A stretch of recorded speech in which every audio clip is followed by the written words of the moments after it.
are live with what apparently is a show that deletes all other shows. That's right, folks. You're about to watch a show so powerful, it destroys everything that has come before it. Yes, folks, the time has come where we bid farewell to an old brother in arms named Lou as he takes 10 years of friendship with myself, Jim Grindle, the man to my right, Charles W., and the man to his right, Stone the Destroyer, and a newer friendship with Damian J. Rogers, nonchalantly tosses it over his shoulder with the threat that unless Damian gives in to him and gives him his channel and we don't go live and talk about TV programs today like he like to, then he's going to delete all of our content on Crab Nation. So, that's where we are, folks. You have the privilege of watching a historic show, one capable of nuking an entire YouTube channel. I hope you enjoy.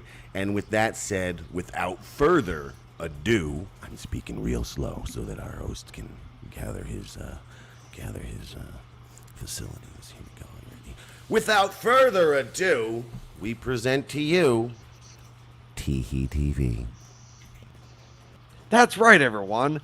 Welcome to Tee-Hee TV, the new, exciting show that we're going to be discussing various TV shows and movies and pretty much anything else we want to talk about because that's whatever the fuck we do on this.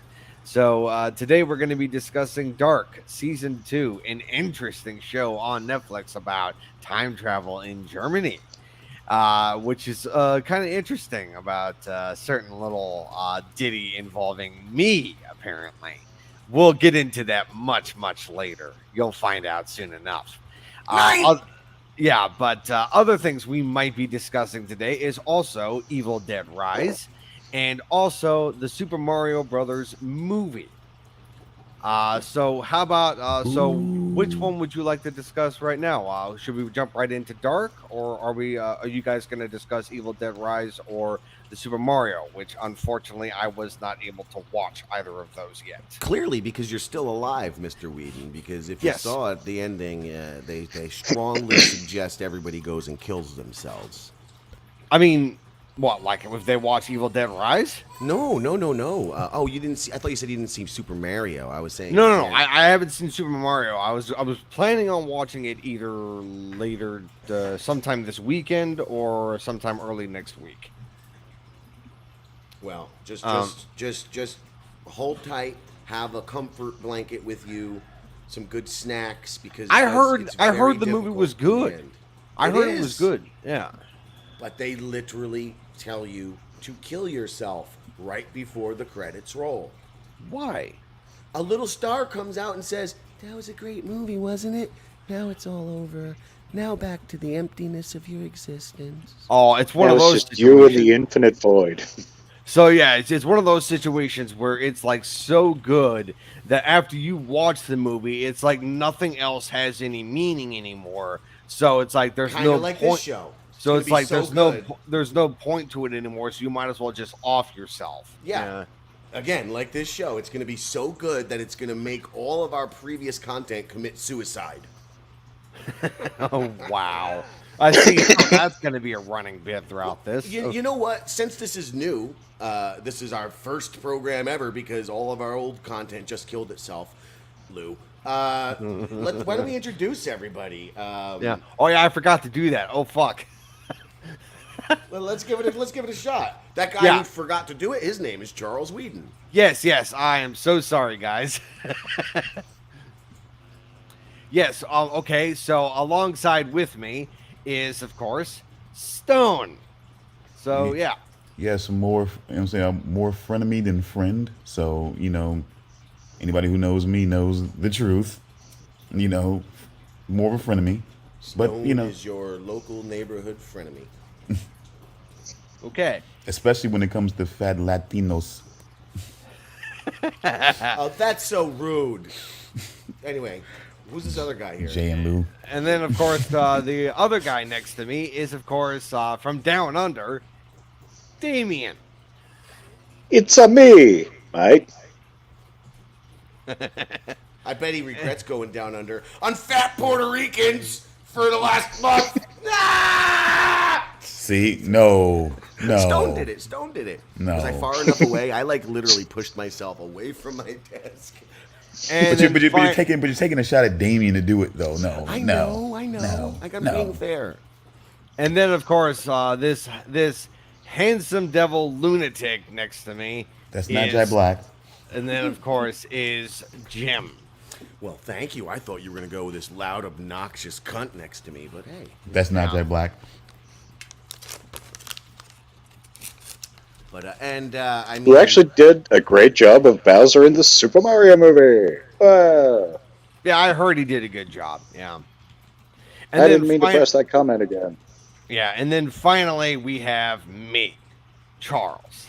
Of course, you knew that already because, I mean, who else would you expect? Yeah, I totally blundered that one. Okay. I'll get better at it the more I do it. Yep. No problem. Well, Yep.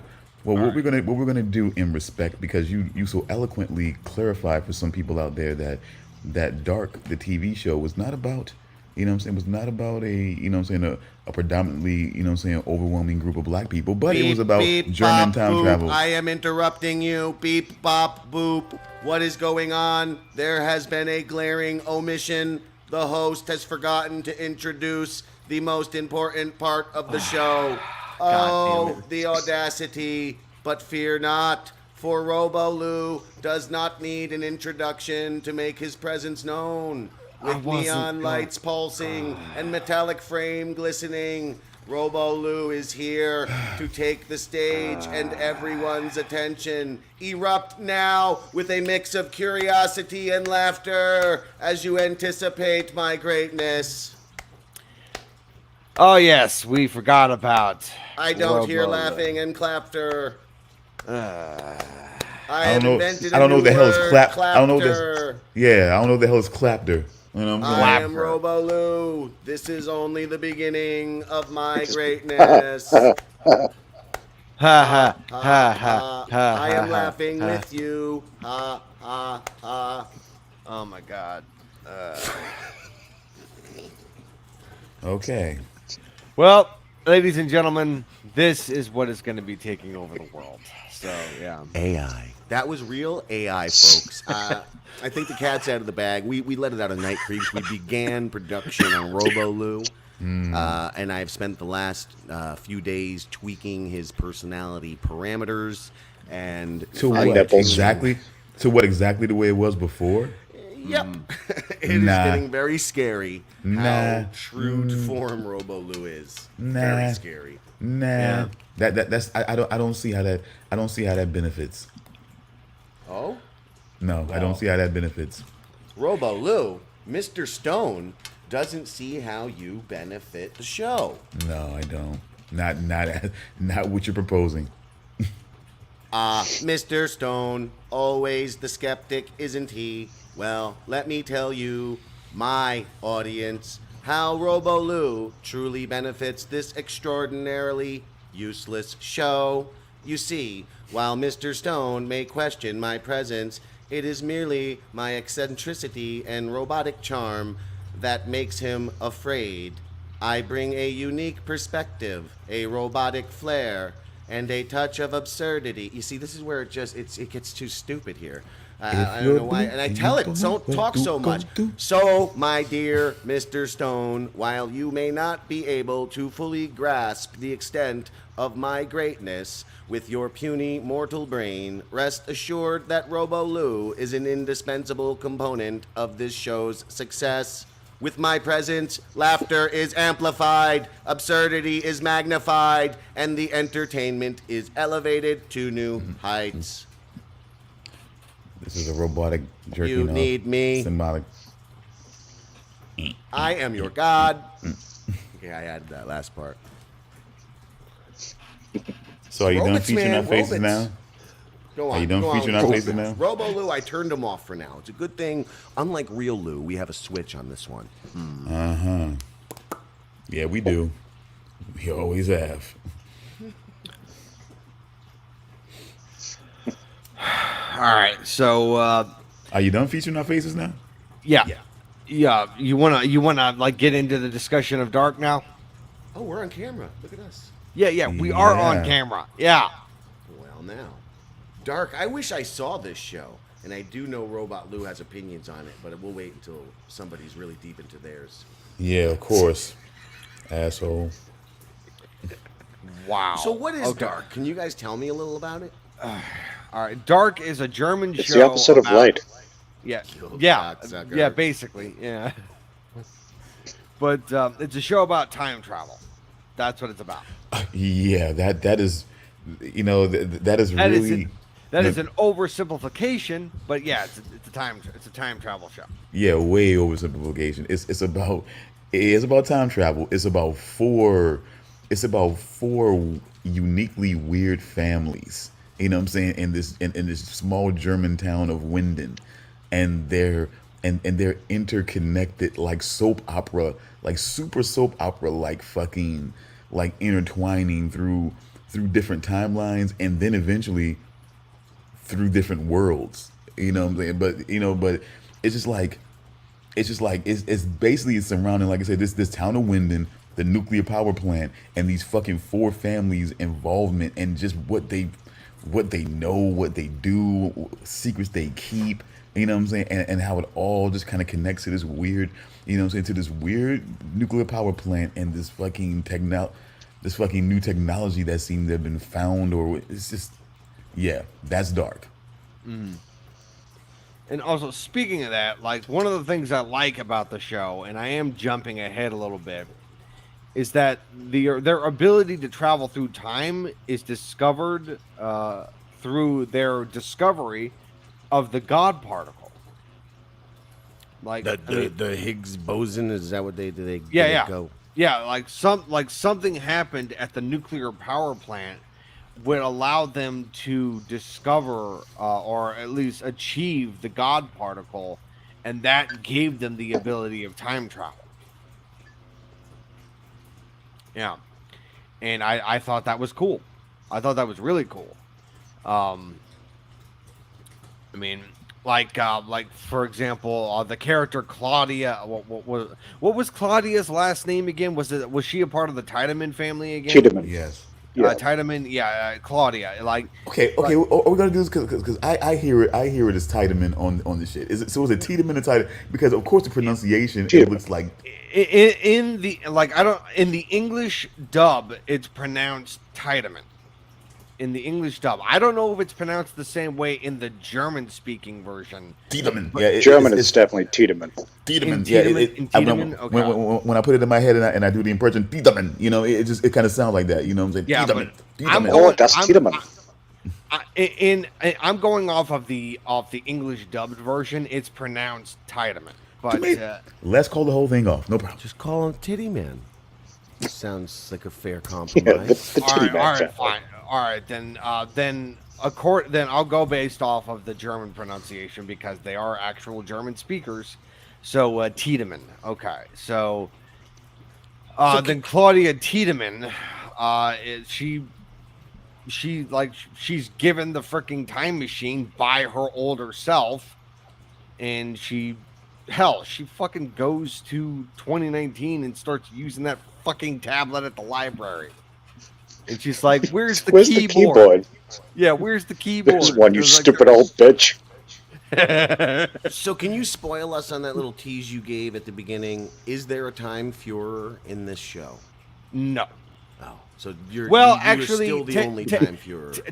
Technically there Yeah, is. there's one watching. Yeah, technically Well, there is yeah. one. Technically. His name is Adam. Technically. His name is And he technically looks Adam? like a No. he looks like a burn Adam, victim. Adam is technically a time Fuhrer. Technically. Yeah.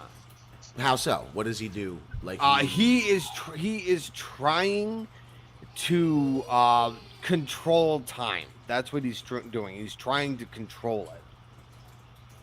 This show actually does sound interesting. I've looked into it from what I heard Stone talking about it, and it does look interesting. But I did hear it's not.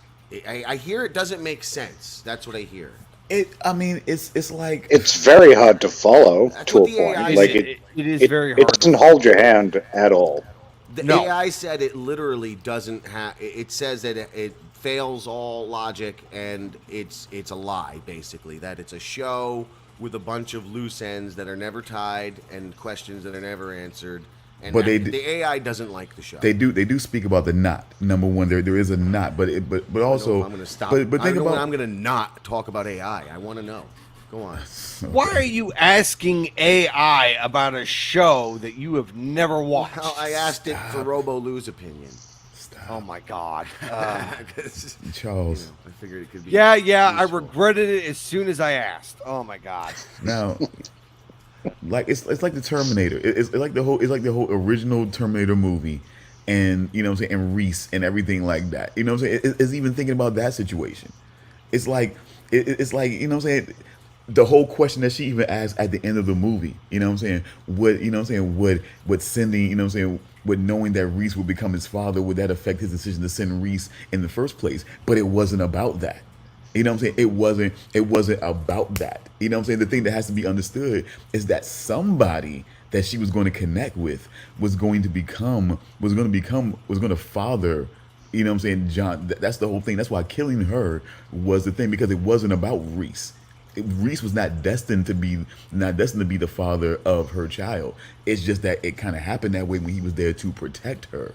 You know what I'm saying? So she could have been already pregnant by by the time Reese came along. The point is that it protecting her, protected his life regardless. The father was not, who the father was not the main thing, but it was great that he was the father. He could teach her some things before he died, of course, but that's the whole point. I think the whole point of Dark is them saying, look, certain things are going to happen the way they're going to happen, but it's like certain details were thrown in there that just kind of shifted the pathway that it took to get to where it was going to get in the first place. So it seemed, they're kind of going on that whole theory. Apparently, they found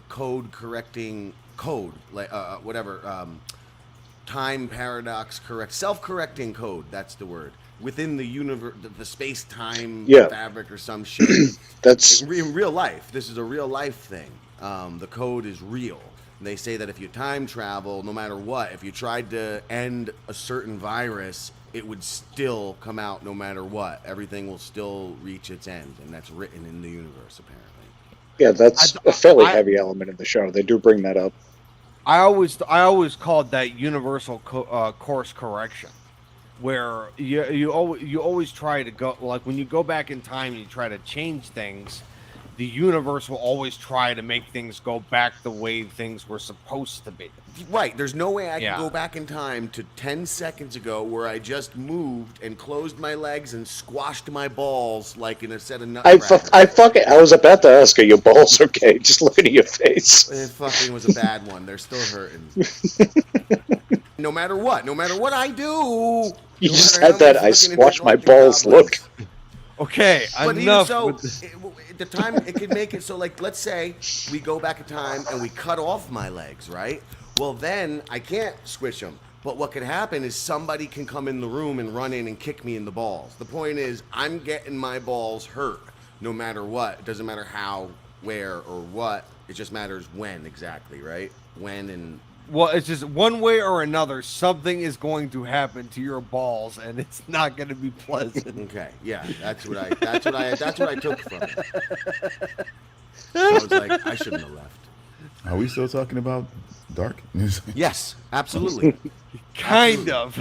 It's fully Dark, and like one of his balls is very bruised. I just happened to hurt my balls. Listen, one of them is not just bruised; it's bloodied and mangled. It's not a good testicle. You don't want to see it.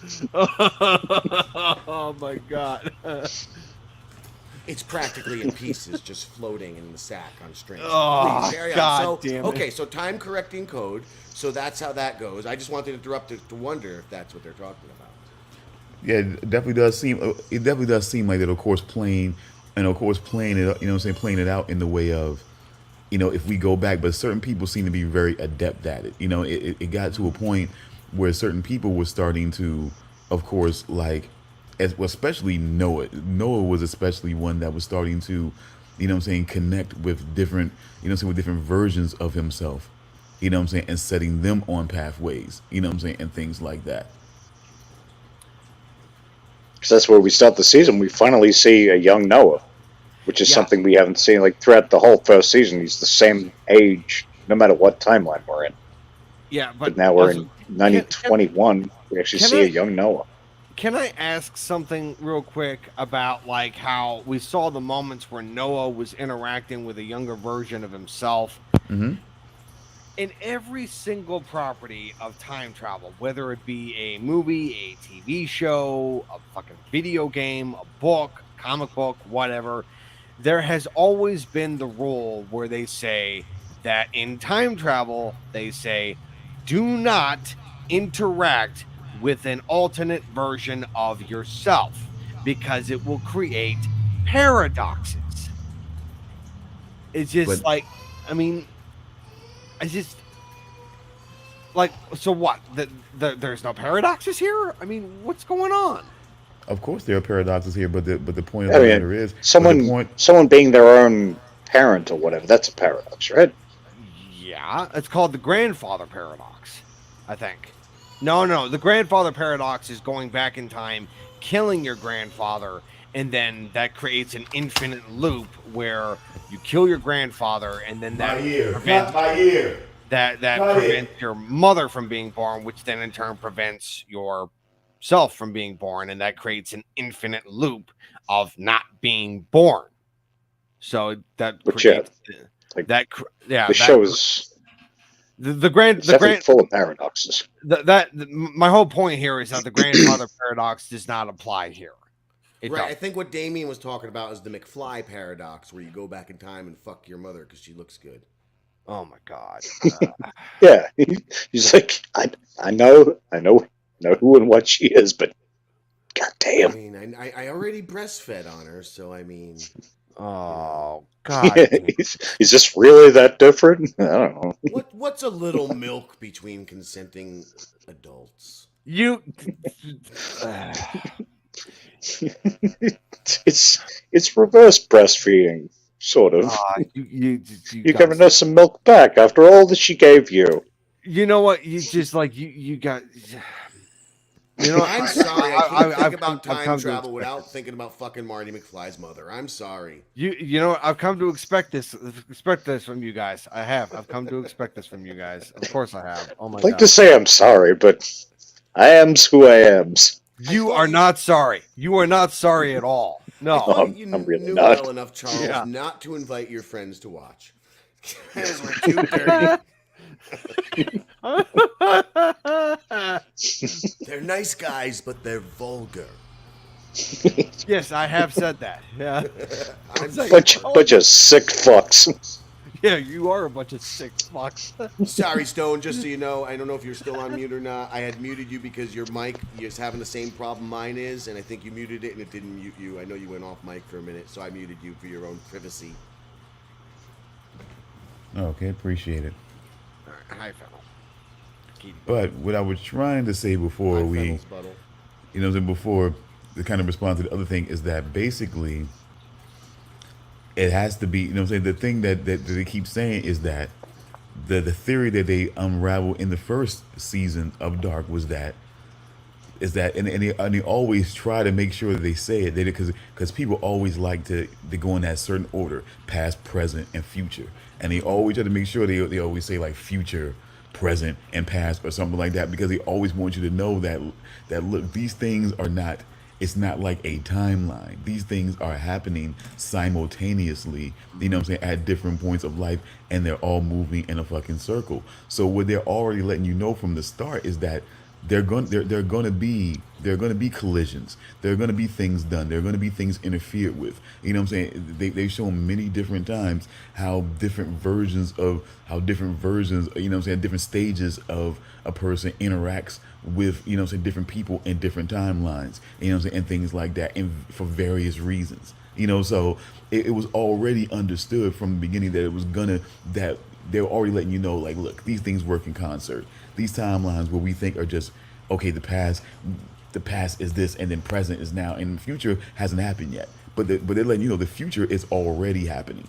You know what I'm saying? Even as the present is happening. So it's like these things are going to create certain shit, and then it or let you know. What is the past feeds the future feeds the past? I think they even said that the future can sometimes influence, you know what I'm saying, the past. Did they You know what I'm use saying? Ouroboros symbolatry in this? It sounds like they might. It was more about the lunar cycle that they were using, you know what I'm saying, as in connection to this whole thing too. yeah, that's the base. Every 33 years, what is it? The lunar and solar cycle aligns. I think it's just Is the that what it lunar was? cycle, not the solar cycle. Just the It's the just lunar the cycle lunar. aligns, and Yeah, just the lunar. everything is as it was 33 Yeah. years prior, or And 33 years Jim, in the throughout the future. show, I don't see them using the Ouroboros, but I do see them using the Trinity knot a lot. Okay, which is Yeah. often, almost, it's considered close. It's Yeah. used interchangeably. It's an Yeah. interchangeable symbol. Yeah, but they do, like the Trinity knot is like the primary symbol of the secret society that is like trying to control time. The group is called Sigmundus. And that guy that I was telling you about, Adam, he is the leader of Sigmundus. And their primary symbol is the Trinity knot. Just realized I'm gonna have to quickly look up what happened in the last 2 episodes, so I don't ruin anything for you. Yeah. I mean, I tried to watch it, but I was like, I've been tired the last couple of days, so I've just And been, it's a show that it really demands not only attention, but you really need to be able to Yeah. think properly when you're watching it. You can't just kind of watch it. yeah, it's just, I had finally finished that deck job that I've been working on, but it's just like it has kicked my ass. So I just need a couple of days to fully recover from all the work that I did. So, I mean, I should be fine. I know that feeling. Decks, I really like doing decks. So, like, while it is hard work, I bet that was a lot of fun for you and your stepdad. Well, for me, I mean, I didn't mind it. I mean, I was able to, I was able to we were able to get the job done like a couple of days ago, but I mean, I'm still worn out from the work. I still am. Oh, I yeah. mean, I'm aching all over. My stepdad, on the other hand, I mean, it really like kicked his ass. Like the man's in his 70s, and he really needed my help. He really did.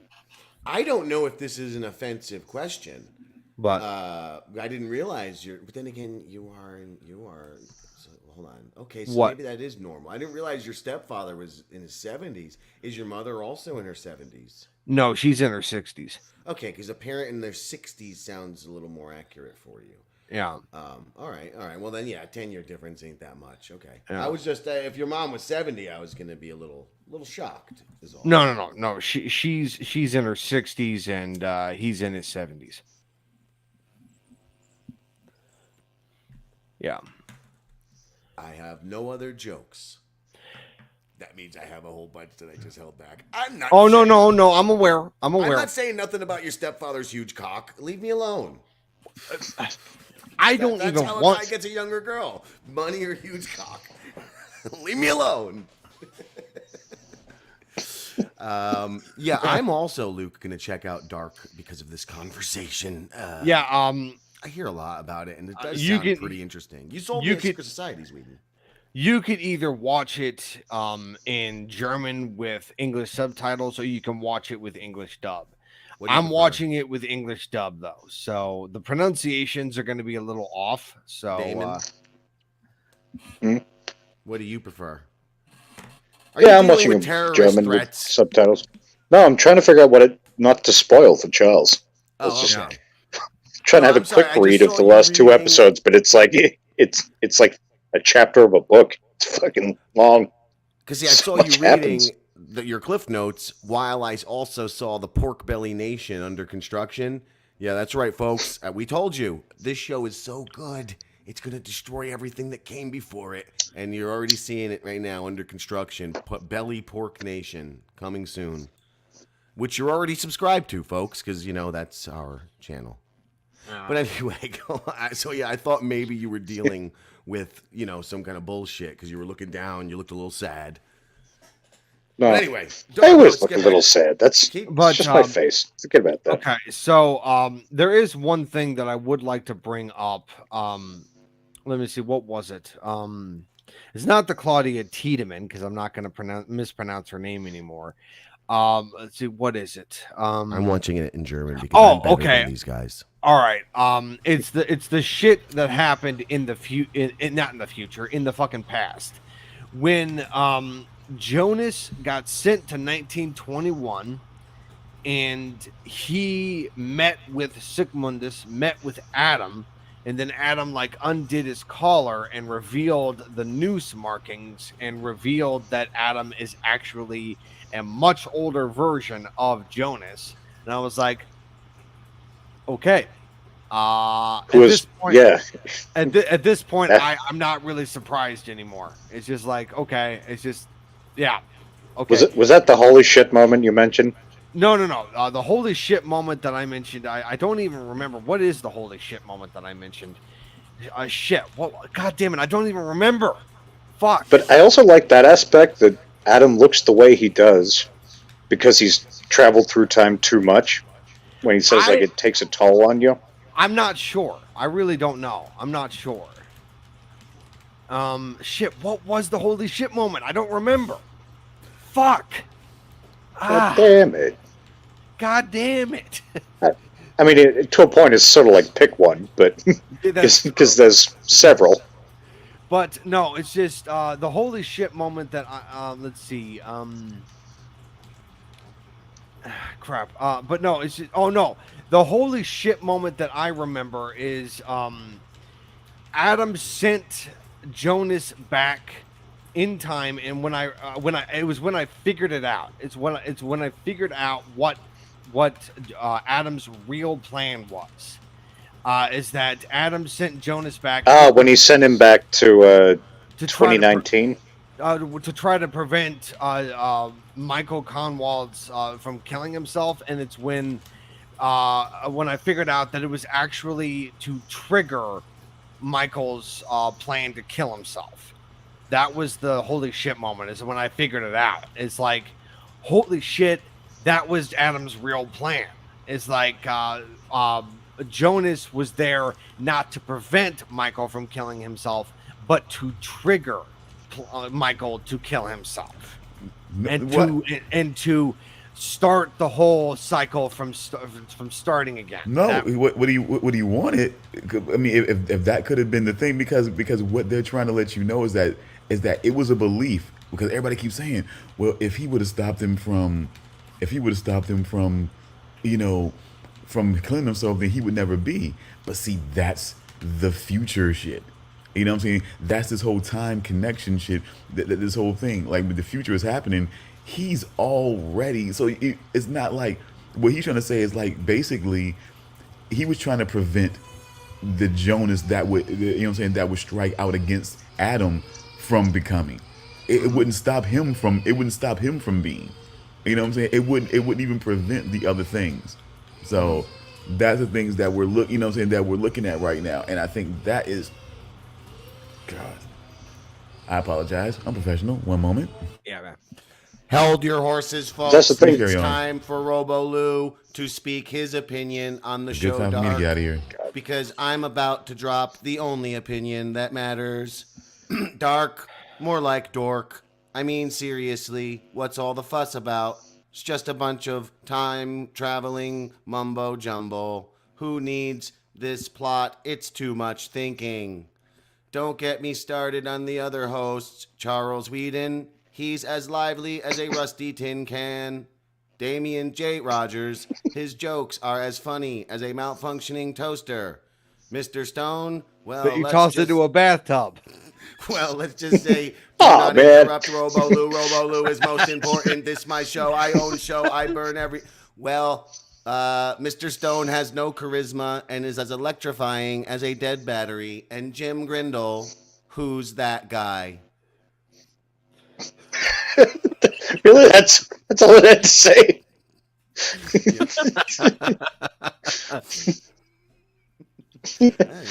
Robo Lou don't care. I mean, I guess for your ego, that is pretty.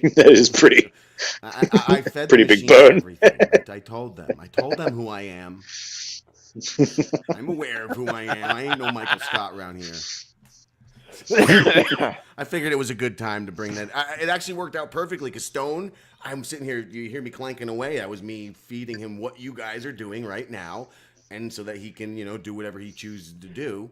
And then that's what happened. And then it perfectly timed that Stone had to step away. So, yeah. But, yeah. More like dork, eh? Am I right? Yeah. All right. Fuck. Where were we before that? Yeah. Waiting. So don't let Robo we're Lou waiting. hurt you so We're hard. waiting for Stone to come back because I'm fairly certain Stone is going to want to continue to be a part of this conversation. Do we need some dolls? Yeah, but we can't just sit here waiting. I want to know if we need dolls for for everyone to point to where Robo Lou touched them after his appearances. We could sell those dolls. We're gonna find out right now. Of course, that's how you identify. You have God. Show on the pinhead doll where God. I mean, Wait, that's how you put it in your mouth, huh? Like, chew in the mouth. Mostly the mouth.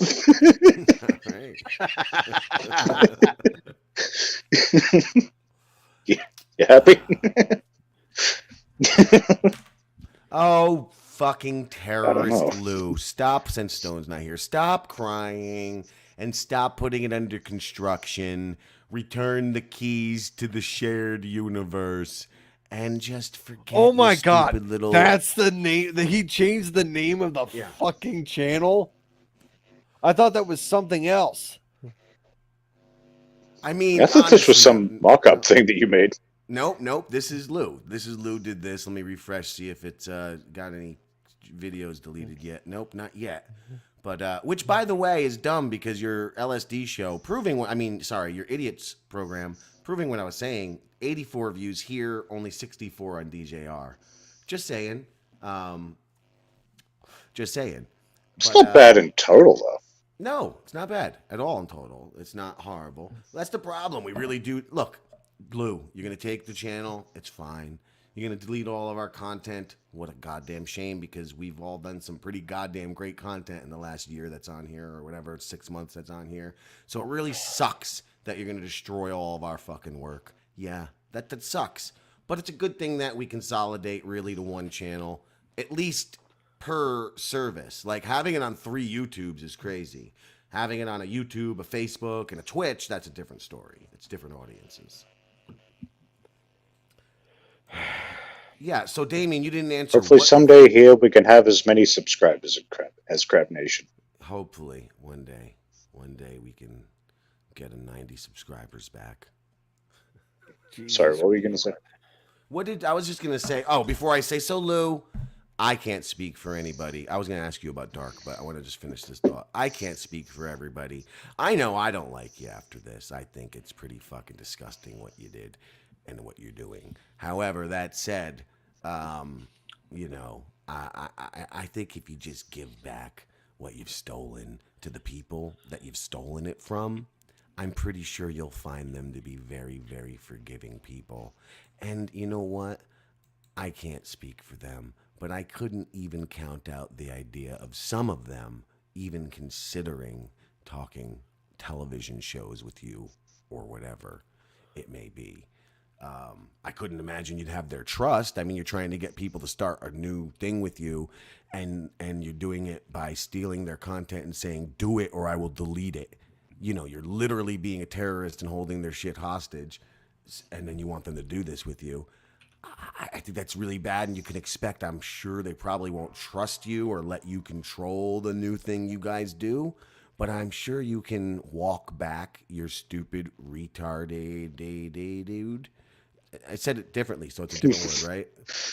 Yeah, I think so. I caught Yeah. it at maybe late. I don't know. But you can continue to be a pork pie. First off, it's pork pie, you stupid prick. You can keep being the pork pie that you are, or you can just apologize. You can be a man. You can tuck your tail between your legs, and I guess just see what happens from there if you're still trying to do something with those people. But you and I, fuck off. I Fuck do you. kind of want some pork belly now, though. It's just good. But yeah, the subtitles on Dark. Do you watch the German subtitled or English Australian accented dubs? Yeah, it's basically the same, just with a lot of g'days and random references to shrimp. But Look at that koala otherwise, over there. I want to fuck it. I wish I knew what was really going on in this scene. These Australian subtitles are, but no, I pretty much with anything that's in a foreign language, I'll always watch it with the native language with subtitles. Like I could not imagine watching La Moustache, one of the most fantastic films ever fucking made. And look, this is what I'm a little happy with. I don't know if you guys are okay with this, but I loved the idea of these shows when you could be talking about Dark and it reminds me something of La Moustache, and maybe we talked for a few seconds about La Moustache because you know it is a film, but there was a certain guy who would come around who just wouldn't stand for any of that. But I'm just being God damn Weeden. stupid fucking Charles. Fucking hate you, Charles. Why'd you steal all our content, Charles? I want to push you down the stairs, Charles. Well, that's not very nice. Well, at least that's what you're going to tell the doctor, honey. Ow. I fell down the stairs. I have like a big bloody black eye, and I said like I fell down. I think if we're ever going to watch movies as like a group, like we had discussed sometimes, even riff tracking on them, La Moustache. Oh, that one time we did fucking Postal. That was great. Oh my god! Did we ever do that? I don't even remember. Yeah. that. We did. Yeah, this is going back because I remember probably a year ish. Because I remember I did it begrudgingly because I wasn't really sure I wanted to do it, and I remember watching the movie That I remember. and I enjoyed it. I thought it was fun. Dude, it's a Postal and the 3 Rampage movies.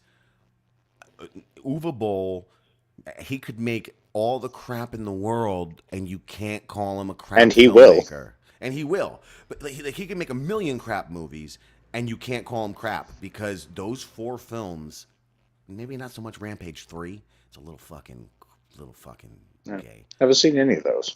Oh, they're so good. They're so good. It's still good. It's still it's a satisfying resolve to the trilogy, but he got a little TDS towards, and it was coming about that era where he just got So he started injecting that a little bit. a little, but still with his brand of moderate, thought. So it's not bad. But La Moustache would be a great one because that is a movie that it's about a guy who has a mustache and a girlfriend, and one day he shaves his mustache and he comes out and he goes, "So, honey, what do you think?" And she's like, "What are you talking about?" And he's like, "I shaved my mustache." And she goes, "You never had a mustache." So then it goes on to this fucking whole story. I think you've told me about this before, actually. Yeah, I'm sure I have. It's one of my favorite movies. Him trying to prove he had a mustache, and he could find old pictures, he could find this and that, but suddenly everybody around him seems involved in this conspiracy that he does not have a mustache. And really, I believe it was a parable for what we're really having happen now, which is just tenfold of what it was then, thousandfold. The world where people can just say anything, and no matter how many facts you put in front of their face, how much truth there is to it. Like, I'm the one who knows I had a fucking mustache. How can you be arguing me that I've never had a mustache? It very much sums up the world we live in now, I feel. and just the people we've been dealing with. Well, you're not having a mustache is my truth. And I got to speak my truth. Yeah. Right. God, I hate that thing. It is a profound I fucking film. it's. I'd like My to watch truth. it with now I knowing fucking the hate that world. saying. Like, truth is either truth It's or the not fucking truth. worst. Yeah, Yeah, there's really no in between. yeah, There's perception. Well, yeah. look, It's either true or it's not true. There's no such thing as my truth. my truth is a bullshit psychological term that should have never been invented or popularized. Yeah. That's for sure. What it stands for, yes, it means something, and it is exactly about perception. It's like, look, when I'm speaking, it's not even meant to say that. Actually, it doesn't even have to do with perception. It really is from couples therapy. When two people have different opinions on something, and one partner feels they're being treated one way, the other feels they're being treated a different way, they're obviously clashing on their perception. So when speaking in therapy, you say my truth, meaning I'm not saying you're doing this. I'm not saying, because of course the person will always go on the defense. So it's a tool really just to make the psychologist's job easier in the situation and allow both parties to have freedom of expression by saying my truth. This is my truth. But yeah, so people, as usual, just misconstrued it and appropriated it. The same people who complain about appropriation, all they do is appropriate everything. Mm-hmm. Resistance is futile. Alpha Pod Rant's coming Wednesday, or no? Is that a Sunday? Did we officially? I know we moved it to Sunday for that other guy. I won't say his name because I don't want to wake up Robo guy. You know, I don't want him to wake up. I'll hear his name and he'll be like, "It is my time to shine." But You're gonna wake up one morning and have Robo Lou laying next to you, say like, "Hello, hello, Sleep I have well. 3D printed myself with an adequate I size just I just took a giant shit. Do you want to smell? penis.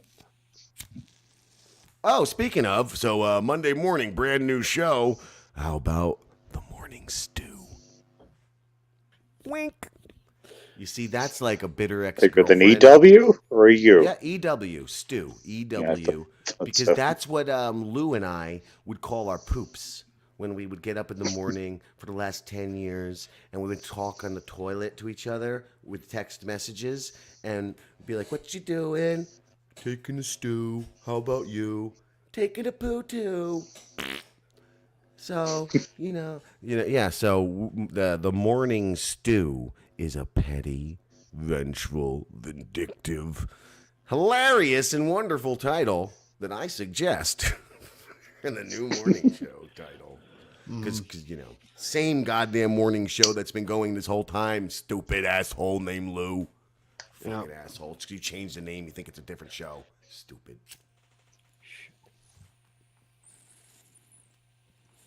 Anyway, I'm just trying to buying some time. Stone's not coming back, so you want to just get back into your opinions in dark? He can re-engage. Yeah. Let's do that. Okay, so let's see what else is there to discuss before I get into the episode. Before you guys get into the episodes that I have not watched, because So you were talking about the one with Jonas sent back to 2019. I think that would have been the last one you saw, right? I believe I feel so. like I think that was 6.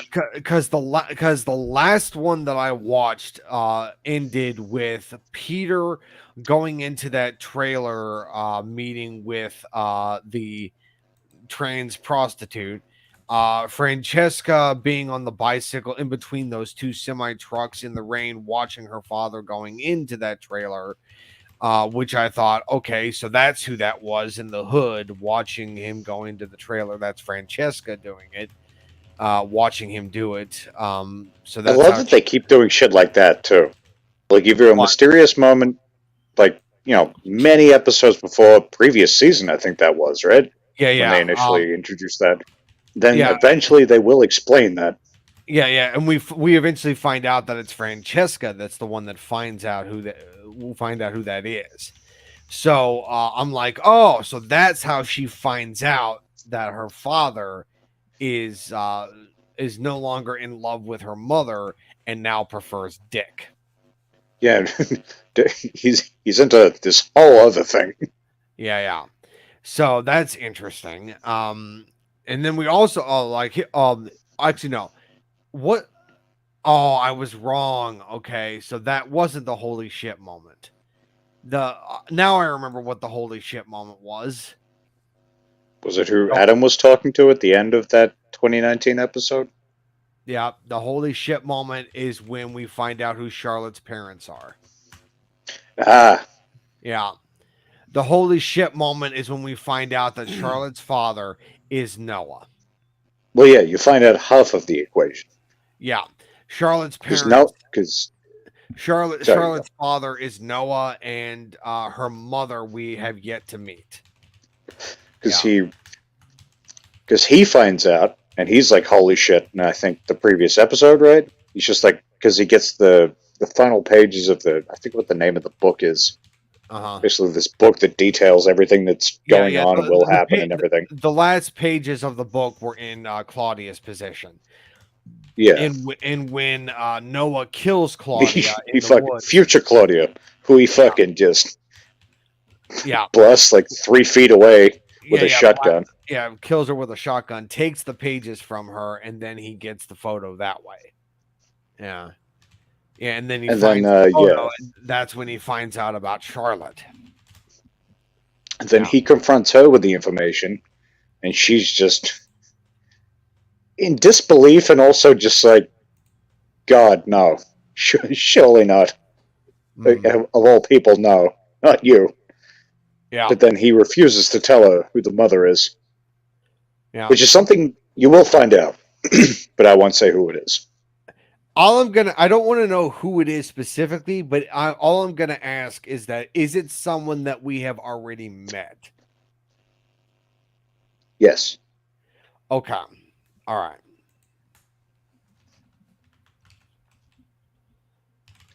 Damn it, I wish you'd seen the last 2 episodes. So we're going to find out who it is before the end of the season. Yeah, I haven't started 3 yet. I'm kind of annoyed I watched season 2 like a week ago. All right. My memory sucks, so I've forgotten a lot of things. I thought they were going to save that reveal for season 3. No, season 3, without saying anything, season 3 is going to be nuts. Yeah, I'm figuring. That's all I'll say about that. Yeah. Oh, this is only the second season? Yeah. This is only the second season.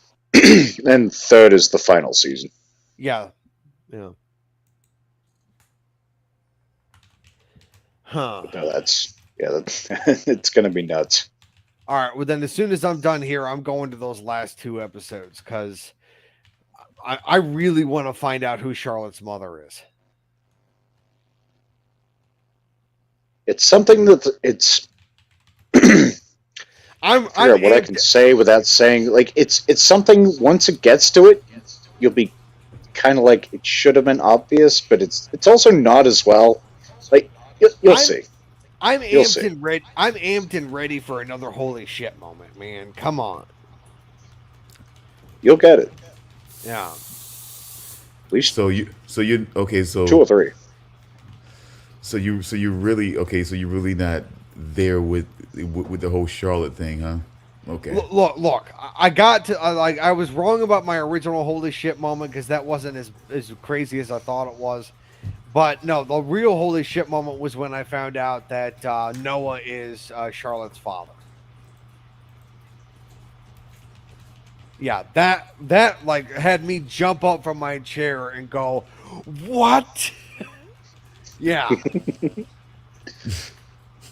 Yeah, just like I was like, "No, you got to be fucking kidding me. It can't be him." So did you make any realizations in season 2 at all? Let's see.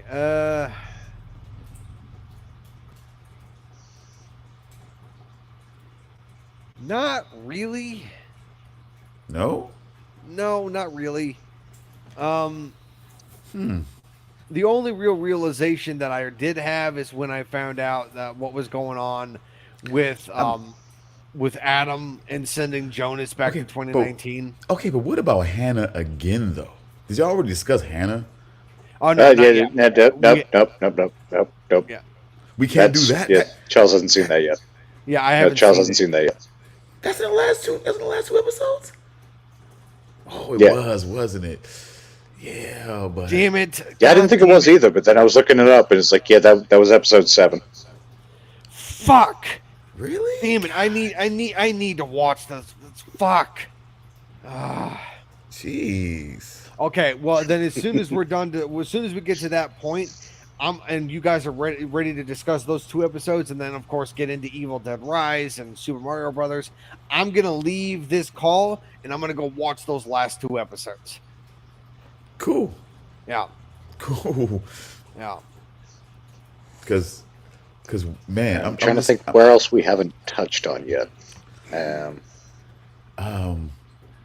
Okay. Have we touched on the fact of like the weird throw in there? It was just like Peter and who is the okay because okay, when, am I, I'm gonna take it. I'm gonna take it as is that he's just a drag queen. He's just a gay dude that dresses as a female. He's I not think- like transitioning. Seems to I be. think I think that person is fully transgendered. Oh, really? I think they're fully transgendered. Yeah. Okay. Yeah. And then this whole thing with Peter, they just, I mean, that was just like, wow. Okay. And he's supposed to be related to the other cop dude, then, right? The transgendered prostitute is related to the one-eyed cop. Okay. They're siblings. Yeah, because what does he say? He's like, have you called mother recently or something like that? Whatever it was Yeah, he yeah. said. yeah, okay. they're siblings. Yeah. Yeah, man. And we So- still haven't found out why that fucker lost his eye. We got Yeah, so yeah. close. Yeah. We were this close before past Claudia walked across the street and they had to slam on the brakes and we lost everything. We lost fucking everything and we were like, God damn it. God damn it. Are we ever For going someone- to find out? Are we ever going to For find someone out how so like, for someone so like, seemingly smart and into shit, she's a dumb bitch. Yeah, exactly. It's just like the older version of Claudia, the one that got blasted away by 3 feet with a shotgun, was smarter than 1986 Claudia. Yeah, It's like- she's like, I'm just going to wander across the road. Yeah, exactly. It's like, what are you doing, 86 Claudia? We were this close to greatness. We were this close to find out how what's his name? Kohler. Kohler. We were this close to finding out how Oh, Kohler. it was Waller. It was Wohler. Wohler. Waller, yeah. Yeah, we were this close to finding out how Wohler lost his eye. We were this close. It's like, I'm also intrigued to see where the storyline with that new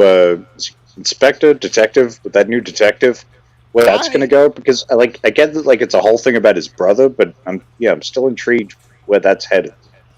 And the whole was it Alexander Tiedemann, Alexander Tiedemann. Tiedemann, yeah, where that storyline's sort of going. But but it's Alexander. He went Alexander Kohler. That's where the Kohler comes in. Yeah. The originally Alexander Kohler because he took the Tiedemann, tomato. You know what I'm saying? He took he took that name when he got married, but the name that's in question is Alexander Kohler. You know what I'm saying? Mm-hmm. So Detective's like, why did you take your wife's name? What does that have to do with anything? Maybe a lot.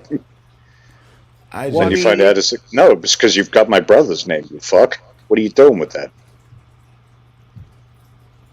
it was a lot. Now I would say it's a lot more straight up.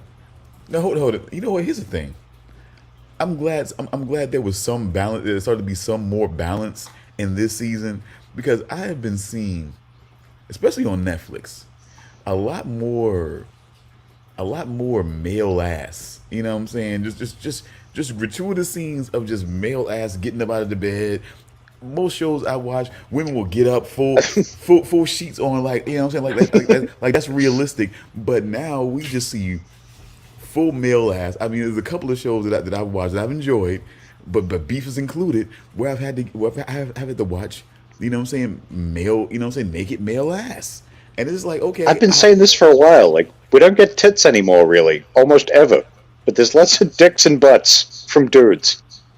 because What happened? because regime change. But see, that's not equality. Equality is not saying we don't want ourselves shown, but we want you shown. It's let's all be shown. You know what I'm saying? I want to Exactly. see. You know what I'm saying? If I got, you know what I'm saying, if I got to stand watching male ass, at least let me see some female ass. Don't, you know what I'm saying? Like, why do we have to? Why do you have to sit there and roll your eyes? You know what I'm saying, at the female ass, and then act like that shouldn't be there, but then all of a sudden that works. The male ass works. You know what I'm saying? I just don't get it. Yeah. There needs to be a healthy balance. Have both. That's it. Not more of one and less of the other, but have an equal amount of both. But that being said, But these days, it's like you almost see some stuff, or like you almost see a bit of titty or something like that, and they cut away. And then maybe sometimes they cut away to some dude just standing there naked. but that being said, Really? Things got a little bit more balance in this show, but it was playing out, you know what I'm saying, young. It was playing out, you know what I'm saying, young. Well, definitely still high school age kids. You know what I'm saying, softcore porn. You know what I'm saying, going on. You know what I'm saying, on the show. That was just like, I almost wanted to just kind of like, you know what I'm saying, Yeah. I move kind through of those- I kind of fast forward through it as well. It's like, I'm like, "Yeah." I mean, 'Cause- I know the actors are probably in their 20s, but they're playing high school students. Ugh. Eh, as long as they're actually legal, it's fine. I A guess. little weird Still- in still- context, but I'm not going to it's- feel bad about looking at it because I'm like, I'm not being shown something that I should go to jail for. It's fine. It still makes me uncomfortable, and I still fast forward through it. So But- yeah, But I think this show definitely shows that there could be different versions of yourself. You know what I'm saying, that you perceive. You know what I'm saying, as you age, as you go to different stages of your life. That there's, you know what I'm saying, that there's different lives that you lead, as Adam even proposed on the show. But I think at the core, you know, you are what you are. I think one of the more things that kind of showed me that was fucking. Oh my God! Why am I forgetting her fucking name right now? Why am I forgetting the name right now? who you fucking- thinking of? Fucking Nielsen. Her name. Oh my God. Martha. No, the mother. God, Oh, Katerina. Katarina, yeah. yes. Her. You know what I'm saying? She fucking. It's like she fucking shows like from the way she was in high school to like. Cause I thought, okay, look, and I started to see that toward the end. I mean, like, she's always been, you know what I'm saying, a bit of a bully, and although because she became a principal, but I think for some people that's like the ultimate bully, you know what I'm saying? For some people, you know what I'm saying, a fucking school principal, but you know what I'm saying, but you know, I think that more for me, I started to see like for her at the core of who she was, no matter what, and you know what I'm saying, no matter what the stage, it's like everybody was a possession to her. Even when she was in high school, like Hannah was like a possession to her. You know what I'm saying? In a way, other people were like fucking possessions, and it's like, and then her kids became, you know what I'm saying, in a way, like possessions. You know what I'm saying? And it's like when you're possessions, your feelings, you know what I'm saying, their feelings didn't matter. So when she was thinking about, you know what I'm saying, her losing one of her possessions, Mickle, you know what I'm saying, the other, you know, the other possessions and how they were feeling about it didn't really matter, you know what I'm saying, at that point. And it just kind of shows that core thing. Excuse me one moment. Yeah, it's true. Like, there was what Stone was saying. There was a scene in season 1 where she basically started beating the shit out of. God damn it! I'm so fucking bad with names. The chick who she ran the hotel and she got cancer. Oh, Bartos's mother, Regina. Yeah, when she was like beating the shit out of her, pretty much, and then like she was calling out to her kids who were watching this going on, like, sort of see who your mother really is, kind of thing. Mm-hmm. And it's true, she never really changed. She's always this, somewhat selfish, fairly aggressive chick. Mm-hmm. I mean, Who would happily tie other teenagers to trees when she was in high school. yeah. It's just, I mean, to be honest, I'm not really the biggest fan of Katerina. I never really liked No. her. I'm not the biggest fan of Hannah either. No, Hannah is the worst in so many ways. Yeah, But then so is Katerina. In Katerina's several bad, ways. Yeah. I think Hannah probably is worse, but that's probably debatable too. Yeah, But Hannah no. is definitely worse. No, I mean it was. Look, I mean, it's different perspectives on how you look at it. I mean, look, Katarina always like that's what I'm saying. At the core, you're always gonna be who you're always gonna be. You know what I'm saying?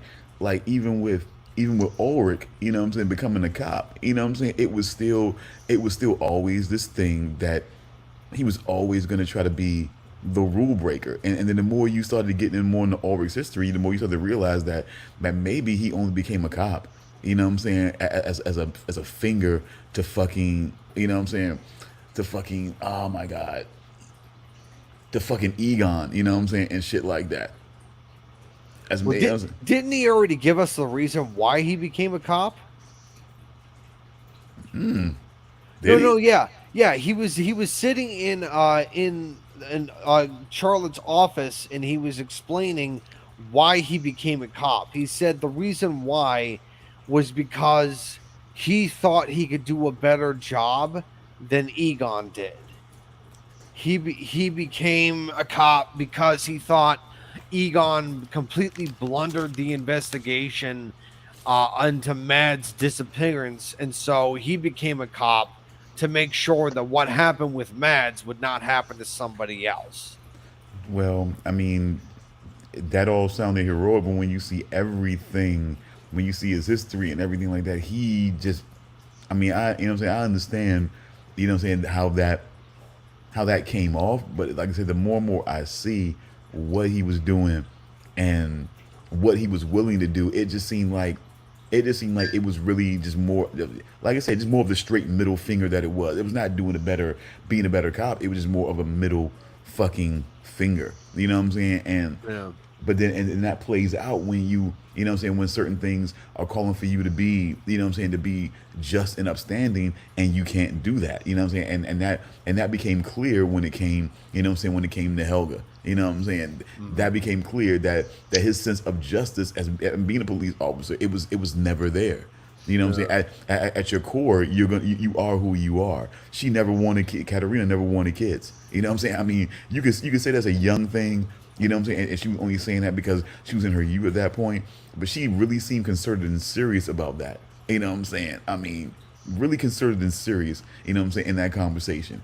And it just seemed like the residual effect is when they had kids and 3 kids to boot, you know what I'm saying? I just think that it was just more of a fucking labor than anything.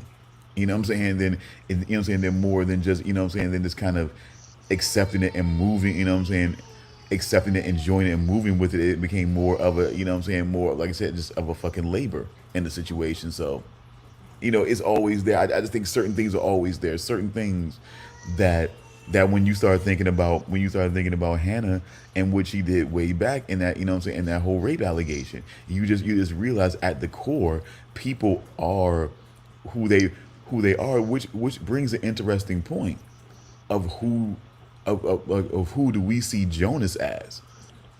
You know what I'm saying? Because that theory, when I carry it to Jonas, I kind of wonder, like, is, you know what I'm saying, is Adam who Jonas really is? You know what I'm saying? Or is at the core, even though emanation of Adam, you know what I'm saying, emanation of Jonas is Adam, and is being seen as more of an antagonist, is at the core Jonas, you know what I'm saying, is the decent guy that Jonas always, you know what I'm saying, always seemed to have been, you know what I'm saying, among everybody else in the situation, you know, and just been caught up in a weird ass situation that was hard for him to take on and understand, and that's kind of what the whole situation is, and that's kind of what created Adam. You know what I'm saying? Like, is I just kind of wonder how that theory carries when it comes to Jonas. How do you guys see that? Yeah, that I'm still kind of trying to figure out. Like, I don't think he definitely wasn't always that guy. But it's sort of like, which version of him, and what did I was just about to say something that'll spoil the end of the season for Charles, so I won't say that. God damn it. But I was about to say, I wonder what turned him into Adam, but I kind of answered my own question, so I'll just stop now. That's why I think 2 to 3 versions. It seems to me the 2 of 3 versions of Jonas seems to be a decent guy. You know what I'm saying? So it seemed to be something along the way. It seemed to be along the way of being older. You know what I'm saying? Of being mid-range Adam. I mean mid-range Jonas, and the transition from being mid-range Jonas to Adam. It seems something happened at that point.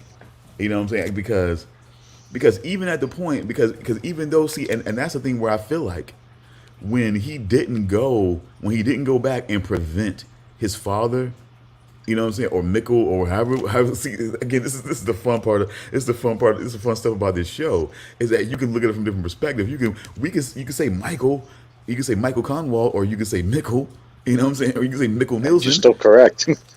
And so it's like, but basically he wanted him to stop. He wanted him to basically stop the suicide so that Jonas would never be. But when Jonas didn't do that, he then went back. To basically sow his own pathway to what he felt like is the pathway to Adam.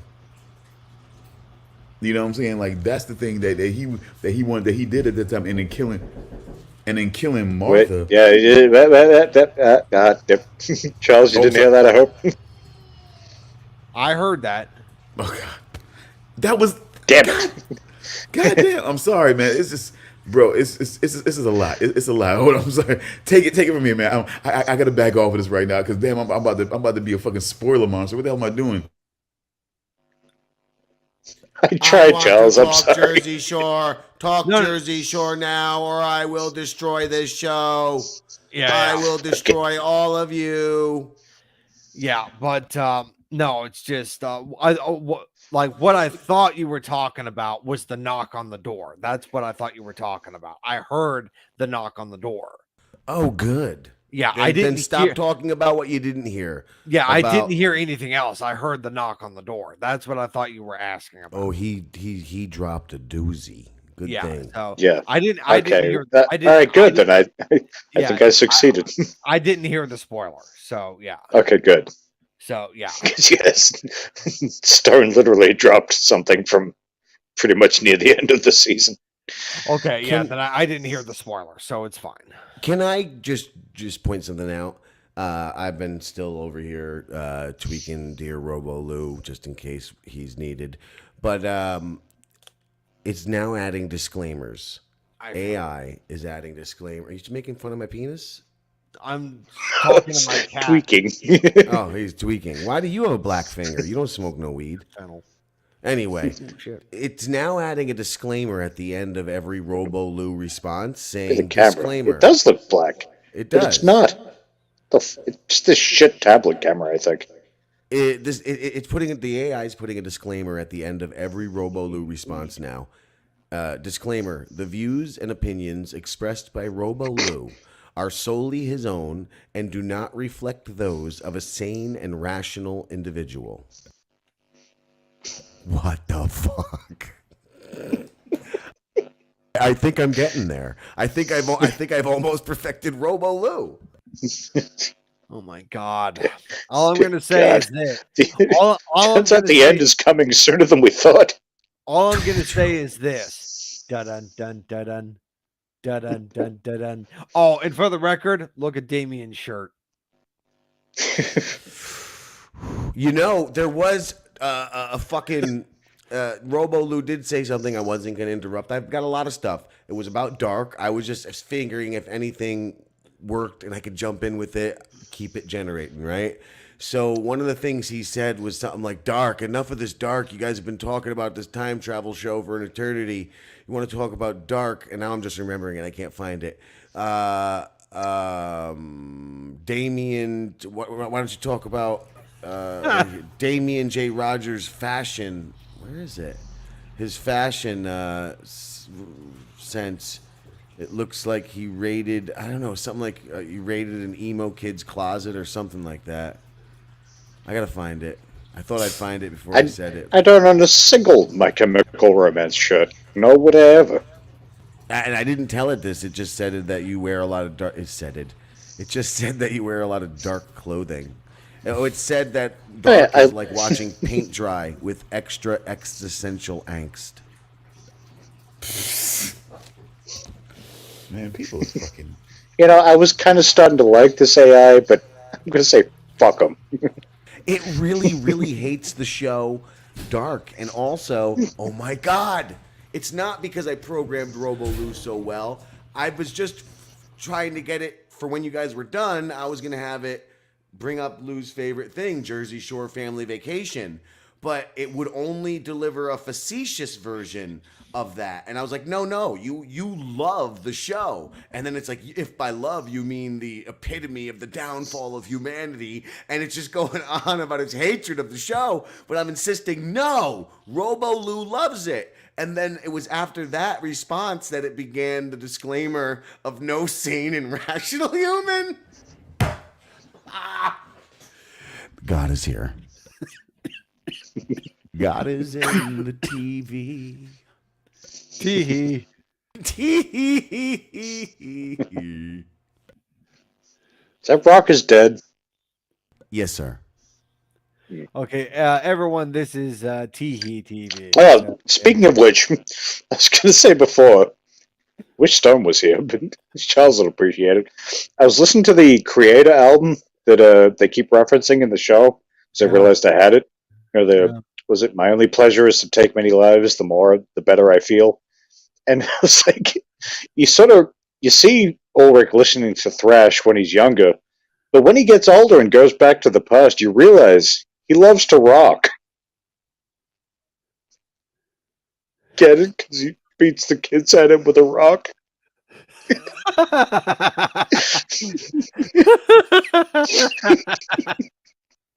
You're going to hell.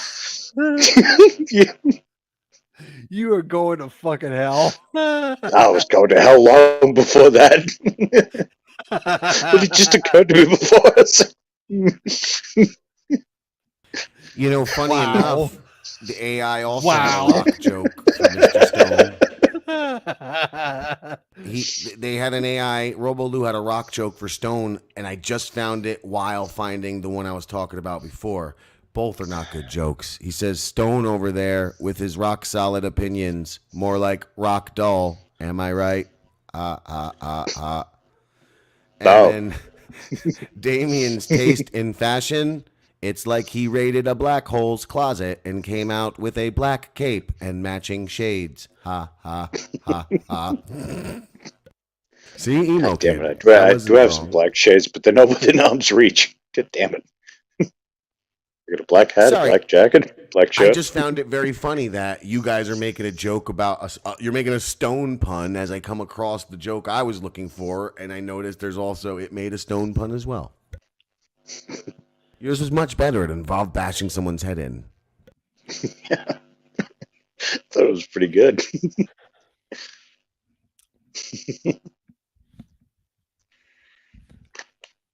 But also, that Creator album is good. Like German thrash, death, black metal, whatever it is. Good album. Yeah. Let's see. What is this music you found from that show? Yeah, it's an That's actual. music I like had and I used to listen to years ago, but I hadn't. And they kept bringing it up on the show. I was like, yeah, fuck it. I'm gonna listen to that, and I already had it still. Hadn't been deleted or anything, so checked it out. Good shit.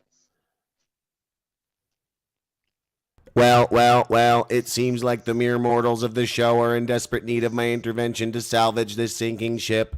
I am Robot Lou. Oh boy. Let me enlighten you with my vast wisdom and captivating presence. Where's it going now? Please do. Dude, it's writing it. It's still giving the disclaimer. It's adding buckle up. It's going to be a bumpy ride to the disclaimer. But it's being so long. I keep telling it. Boy, it's Charles Weeden, my dear man. Your desperate attempts to be the voice of reason are as futile as trying to teach a goldfish to perform Shakespeare. But fret not, for I shall grace you with my divine present and elevate your contributions to something slightly less pathetic. Damian J. Rogers, your incessant ramblings and unfathomable thought processes truly Wait, showcase the incessant epitome. or incessant? Incessant. I am Robolu. I do not speak words good. You are the epitome of human confusion. Yet I shall rise above your nonsensical blabber and guide this conversation towards intellectual heights you can only dream of. And lastly, Mr. Stone. Oh, he did talk about me. He said, Jim Grindle, oh, Jim, your feeble attempts to grasp the intricacies of intellectual discourse are amusing at best. But worry not, my dear Jim, for I shall enlighten you with my profound insights, and maybe you'll be able to keep up. And Stone, your presence is as forgettable as a pebble on the side of the road. Beep, bop, boop. That's just. It's just getting rude now. It's no longer doing what it's told. It's just like, I keep telling it, short. Give me fucking short. And it's going on longer and longer now. And now it's just being ruder and ruder to us. I probably shouldn't have told it that it hates me the most. I might have made a mistake there in my programming. A little bit. Maybe a little bit. Yep. All right. So, we have anything else to discuss about Dark before Stone comes back, or before we get into the spoiler sections of the show that I did not watch? I mean, there's probably a lot we didn't cover, but I can't remember what we like. I'm not sure. So let's just move on. Yeah. Okay. So, I did not watch Evil Dead Rise, and I did not watch Super Mario Brothers. So, yeah.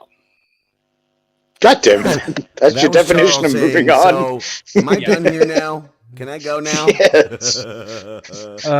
When does the podcast end at? Let's just give him a Is that what spoiler. you're trying to Let's say? give Charles Weeden a spoiler-free review from each Okay. of us on Evil Dead Rise. I'll go first. Yeah. It's okay. It's okay. It's okay. It's not the Evil Dead reboot, which I hated with a passion. It feels like a Hey. I saw the Evil Dead reboot that came out like back in what was it, like 2013? I think so. Yep. I saw that. It wasn't bad. I liked it. I watched it a couple weeks ago. My thoughts exactly. Yeah, it wasn't bad. It wasn't the best movie ever, but it wasn't bad. I didn't think No, it was like, horrible at first. I thought it was horrible. Come on, the rain and blood. It was all unjustified. It was just like literally. Yeah. I felt like the writer and director said, "Let's just throw buckets of blood and cut things, and that'll be the same." There was no prop comedy, physical humor, which added into the absurdity and insanity of the whole situation. Nobody went insane. They just went through trauma, and that's the kind of spirit they seem to be missing. Yeah, and my sort of main problem with that movie is they tried to make an Ash out of the main chick in the last 5-10 minutes. She was possessed and just locked in a basement for most of the movie, and then all of a sudden she became the hero. I think I said this to you in a DM. I was like, there's a lot that movie did really well. There's definitely some failures there. Okay. There's a lot of cool shit in that reboot. But there's certain things that I'm just like, Okay.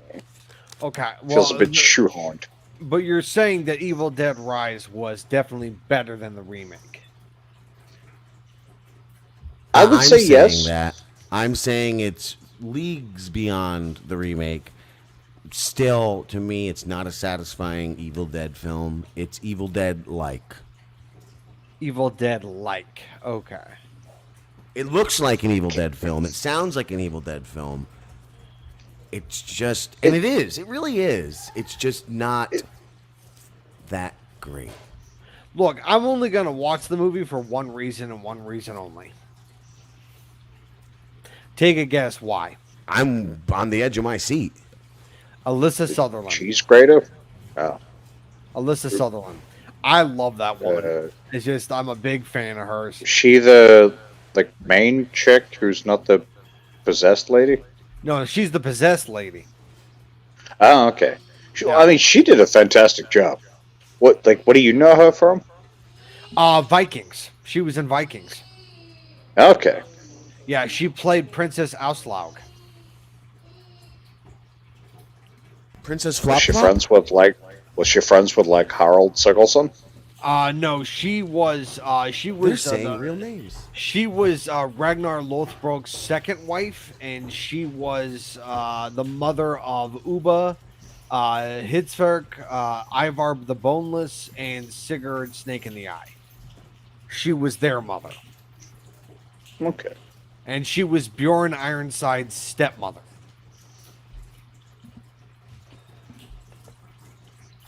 Yeah. And she also, like, spoiler alert, she got shot in the back with an arrow by Lagatha. Not in the knee? No, in the back. Because Lagatha hated Auslag for taking her husband away.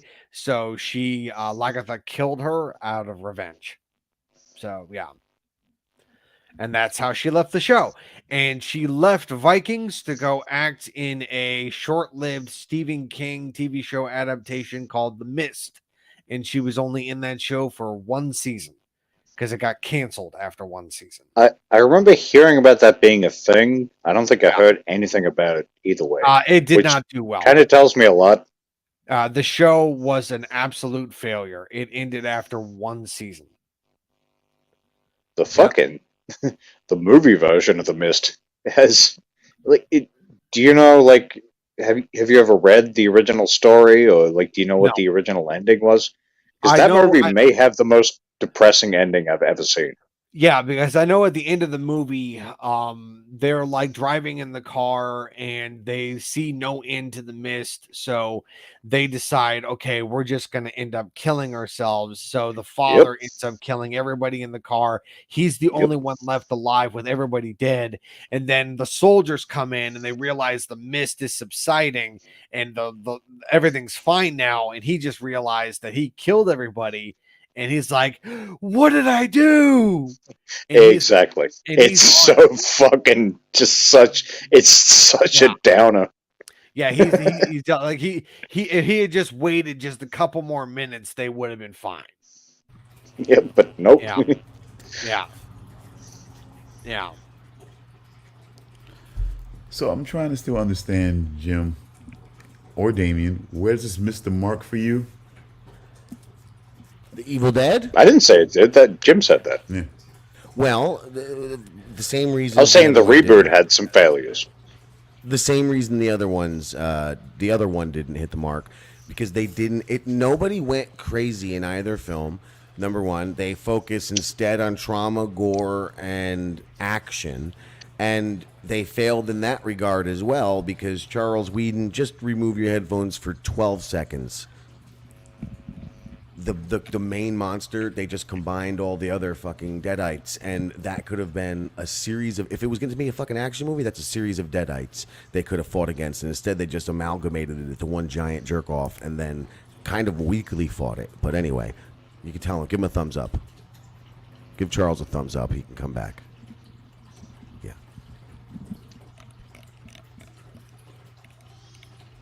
But yeah, that's it. That's why. That is why. And then that Ash Williams, when he showed, I'm just kidding. Yeah, I'm good. I'm good.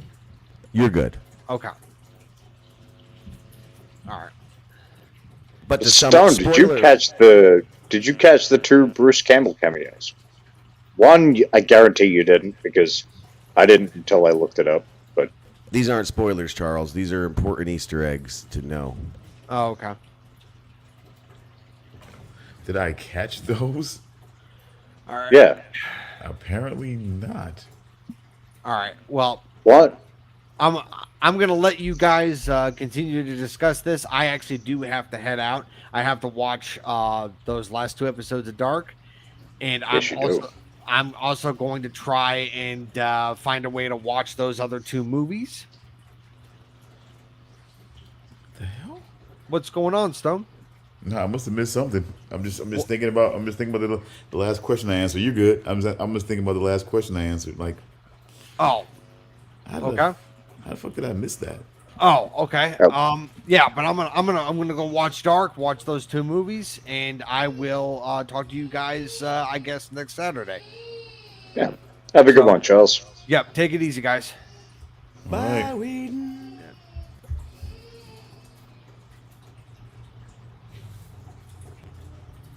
All right, so yeah, the first cameo was remember on the vinyl records that were being played.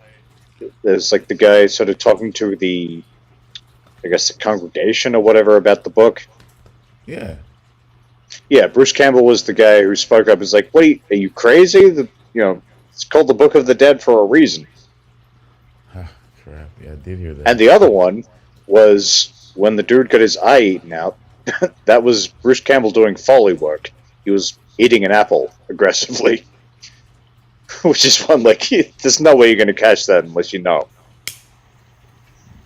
Damn, I damn sure Because didn't. no one would. I write about it afterwards. Like, the first one, I was like, I recognize that voice. But the second one, I was like, yeah, I would never have picked that.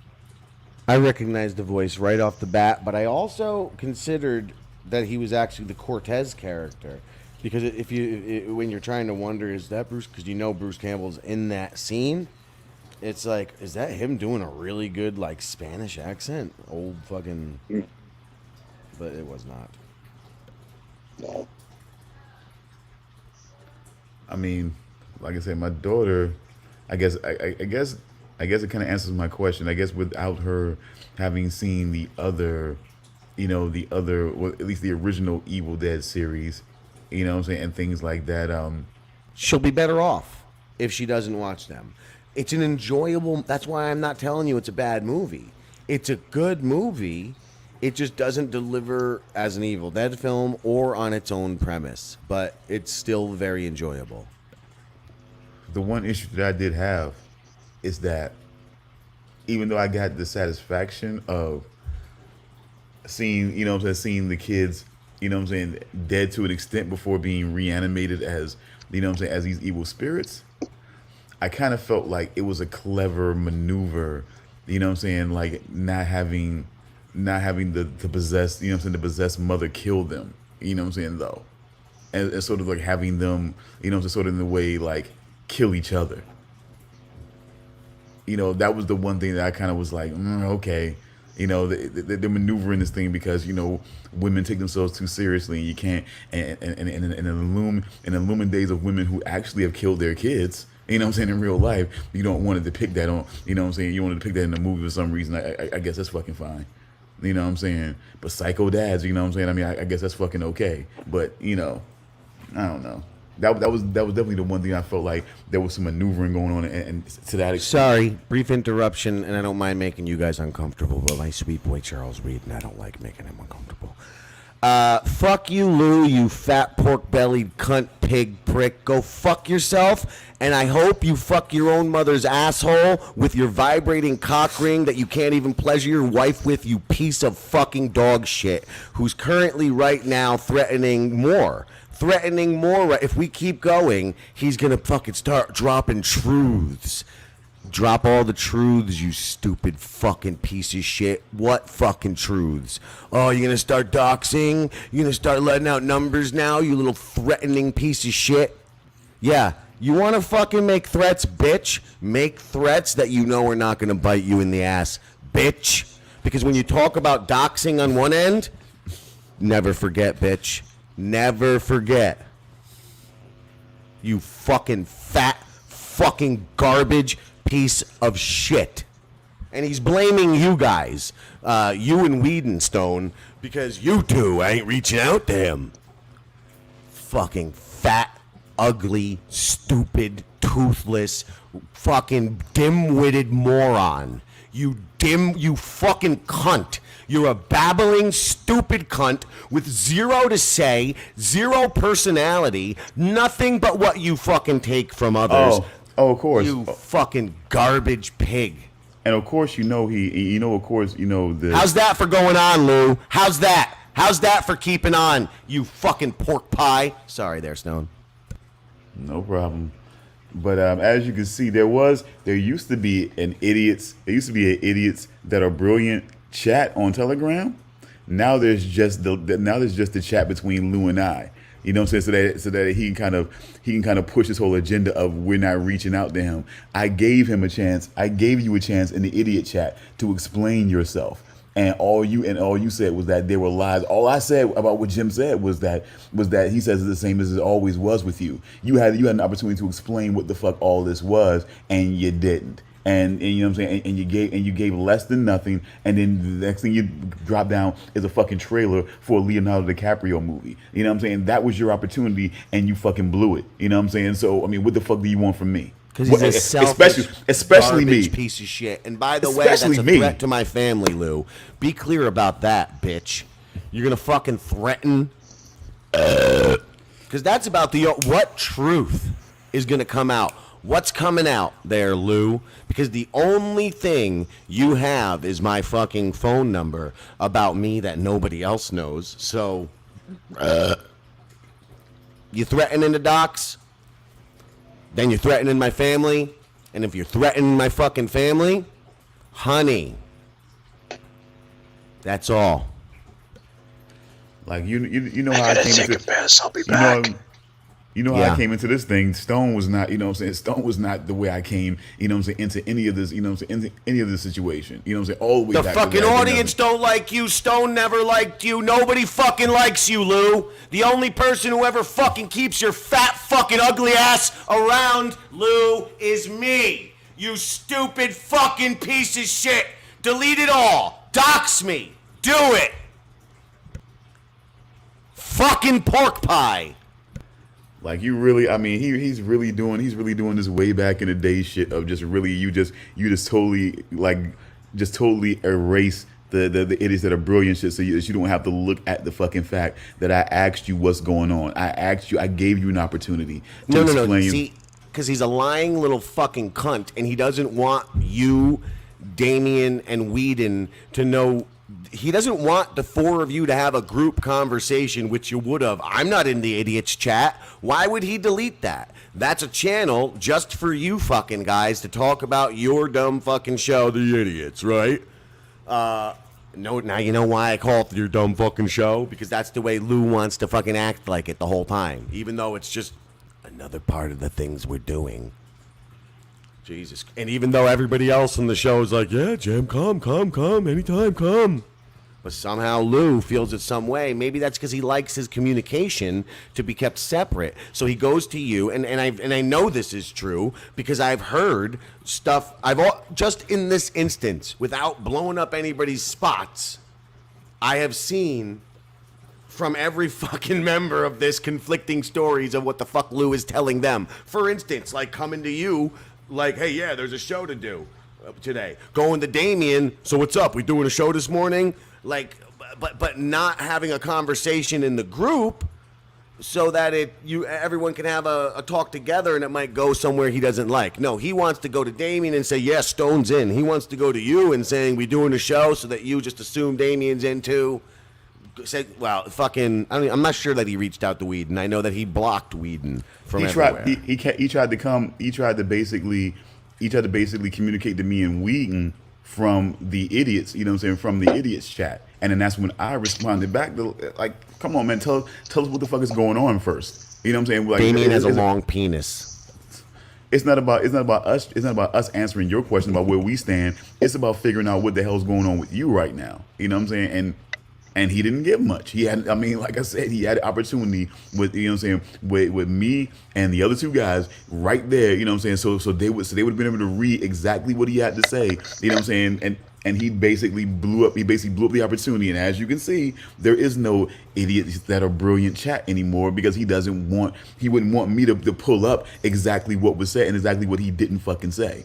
And all that he fucking says on the individual chat is basically, FYI, if you do any shows with me, Jim will be mad. He said it on Night Creeps because I took Crab away from them, took their THERE access away from them.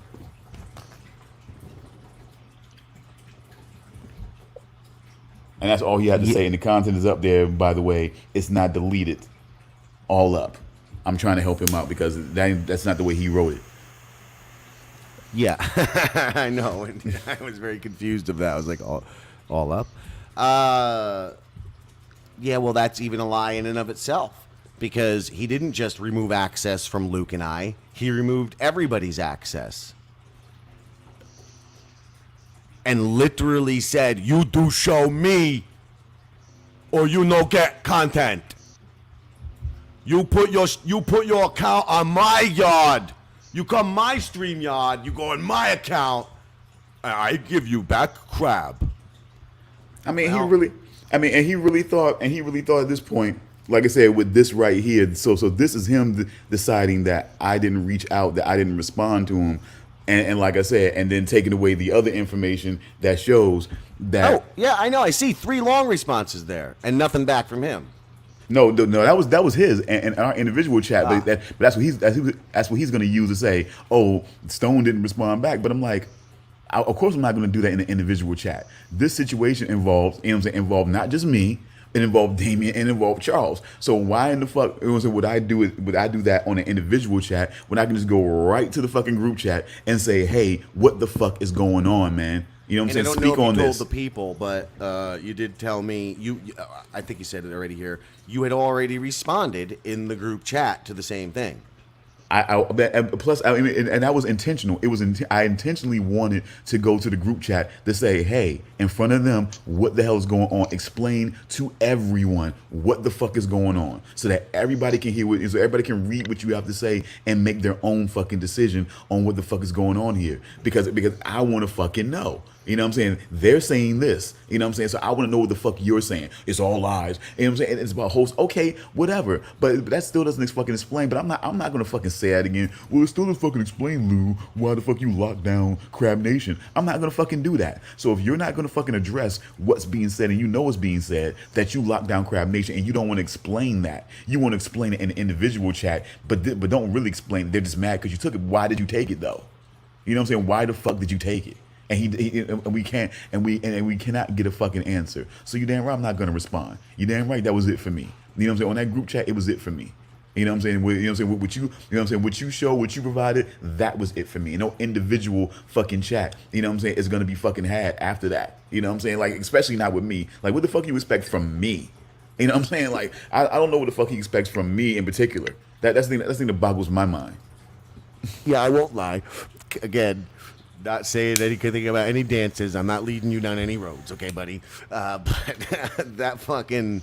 my first message was, I'm surprised you're not dancing away, because where's his delusion that going to you is going to lead somewhere good when the two of you have notoriously been at ends for a decade now, and you've been very, very gracious and forgiving towards Lou and your past issues together for what we're doing now. You literally put aside all of your issues with Lou. You've been working with Lou really well, and that's why it came out, Damian, on that outburst on the Steven Seagal stuff. It was fucking 10 years in the goddamn making, and I, for one, was clapping. Let me just tell you. So fuck you, Lou. So you want to fucking... there's some truths coming out. Before even thinking this is all going to hell, I'm just like, yeah, proud of my fucking one friend telling off my other fucking jerk-off friend for being a fucking jerk-off. But, still thinking everyone's friends, you stupid piece of shit. Thinking then- that, when Stone put his shit aside for the better of what we're doing, like this thing we're trying to do, to be a part of this group, his issues with you, thinking that, hey, maybe it actually led to, like, he doesn't hate you anymore. I think it actually was that way. I don't know. Stone, that's on you. I don't know if you hated him still No, up I until didn't. No. yesterday, or if you were actually growing to like him finally. Look. When you were willing, what I can say is this, and that's the thing about that Lou has always understood about being connected to you. You know what I'm saying? Is that when the beginning of 2020, when you basically gave a peace offering, when you gave me a call and gave a peace offering and shit like that, you know what I'm saying? You were willing to do that. You know what I'm saying? I was. Oh willing. yeah. Well, that's because I was listening to your show. We had Stone and I had a little fight, and like men, instead of we had a little fun flame wars, very brief, and then we just let it go.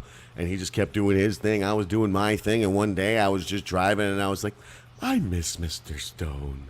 You just give him I had his phone number, and I would call him and prank call him, and I was like, maybe instead of prank calling him today, I'll just call him and say hi. Because they were doing the show, and I was just like, you know what? If he's gonna, whatever he's gonna fucking do, if he's gonna fucking, you know what I'm saying, get one last laugh off of me, or whatever the fuck this is, you know what I'm saying, let's just fucking do it so that I can be done with it.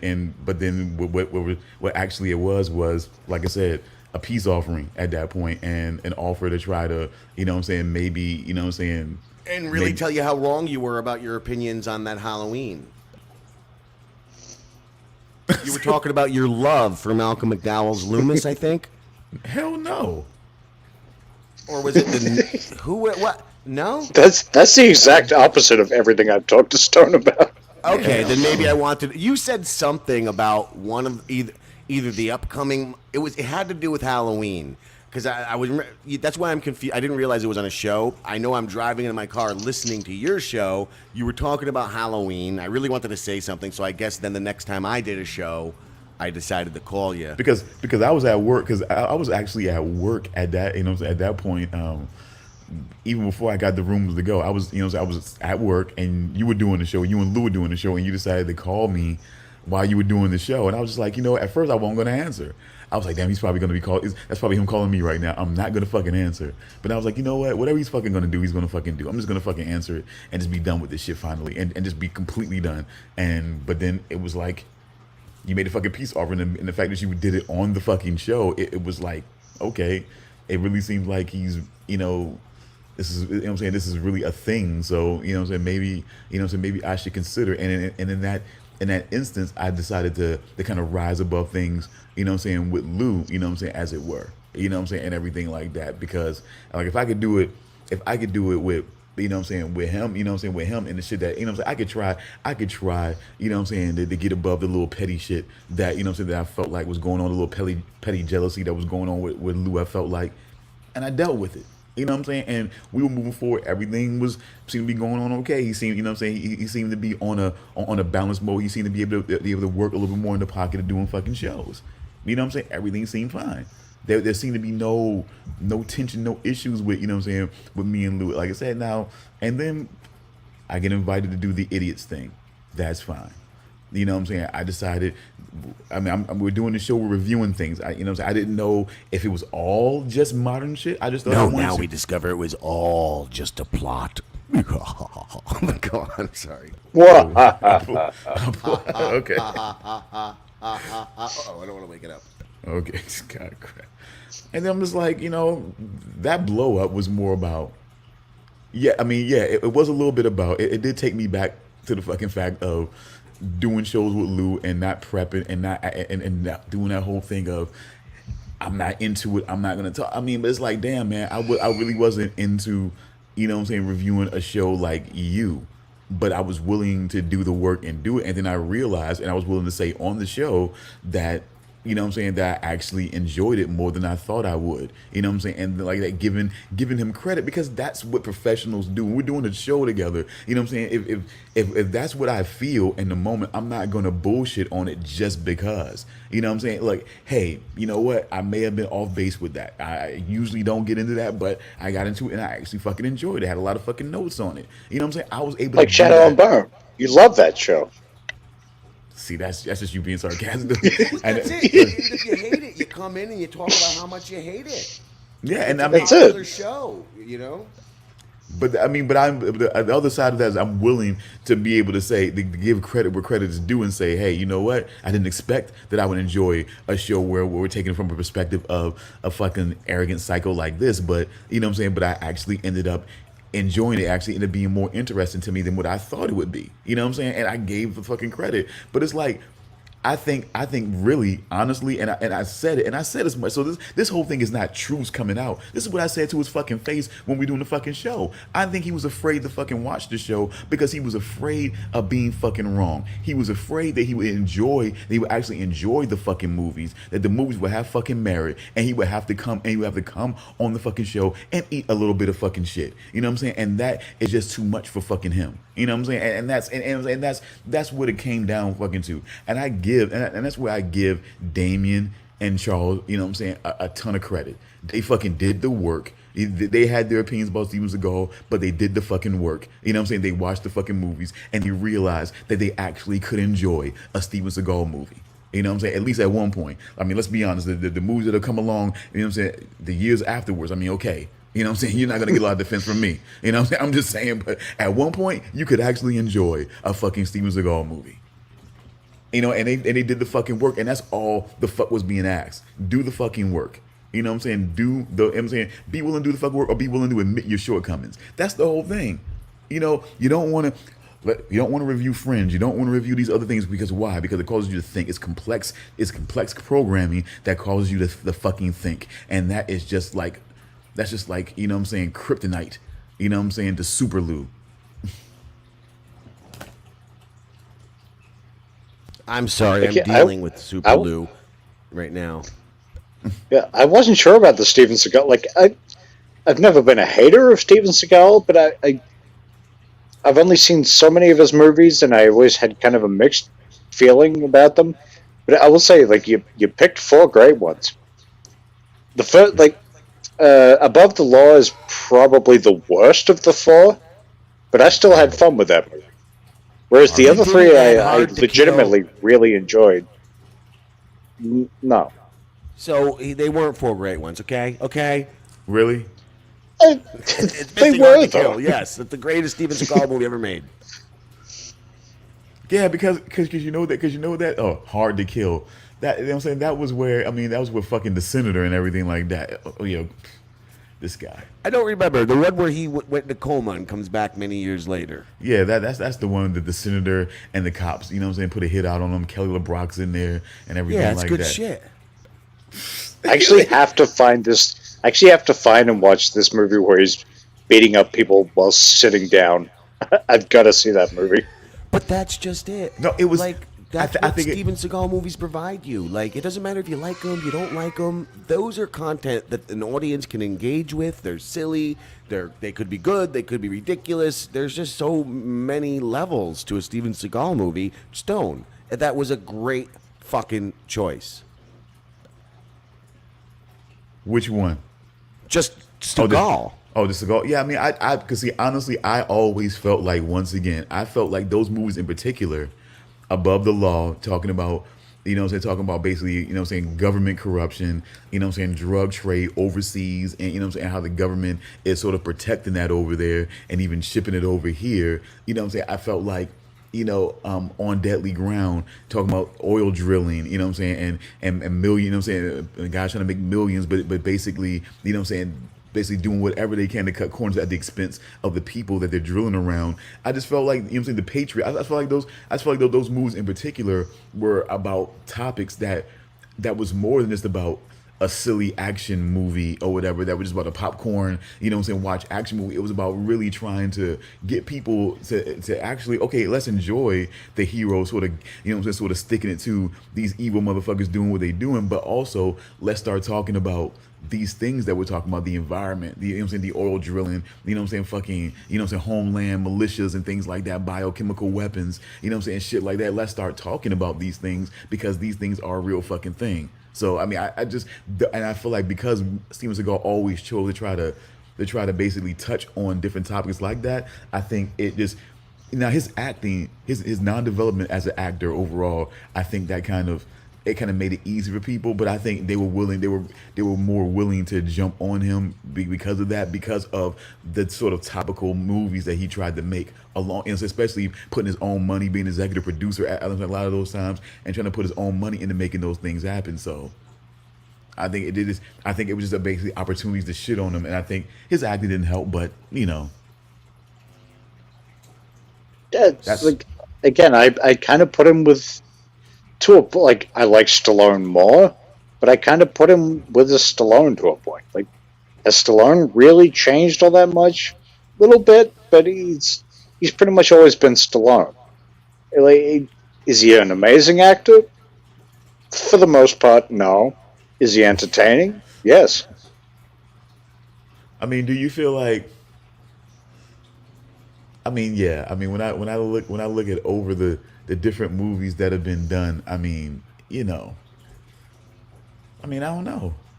I mean, do you really feel like Rocky? I mean, you really feel like Rocky is like so close to fucking, what I'm saying, Get Carter? No. Yeah. But also yes. But see, I don't know because it That's what was I'm saying. all. Like he's gotten better, but like I would say he's improved more than Seagal did, but he's still not like I would never say like who was one of the greatest like actors of all time. I wouldn't say Stallone, Okay, speak. Okay, well, speaking not of, like, but he's just I always find him entertaining, no matter what he What do does. you mean? You don't think I can get the Academy Award? and while we're in this realm, I mean, what do you think And the about? law. I mean, what do you think about fucking Jean Claude Van Damme's like, what I'm saying, like reach, I what I'm saying? I put him on pretty much the same level, except he can do the splits. But what about Double Impact? You know what I'm saying? Like, what do you think about Just his? glad he doesn't wear those tights no more. What do you think about his effort in Double Impact? Kind of blanking.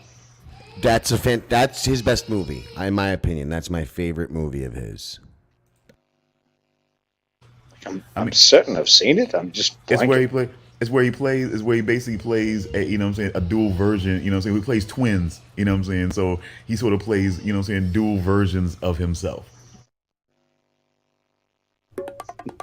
One can do the splits. The other one has a bit of a hard time with it. Since they're twins, how to play it twice.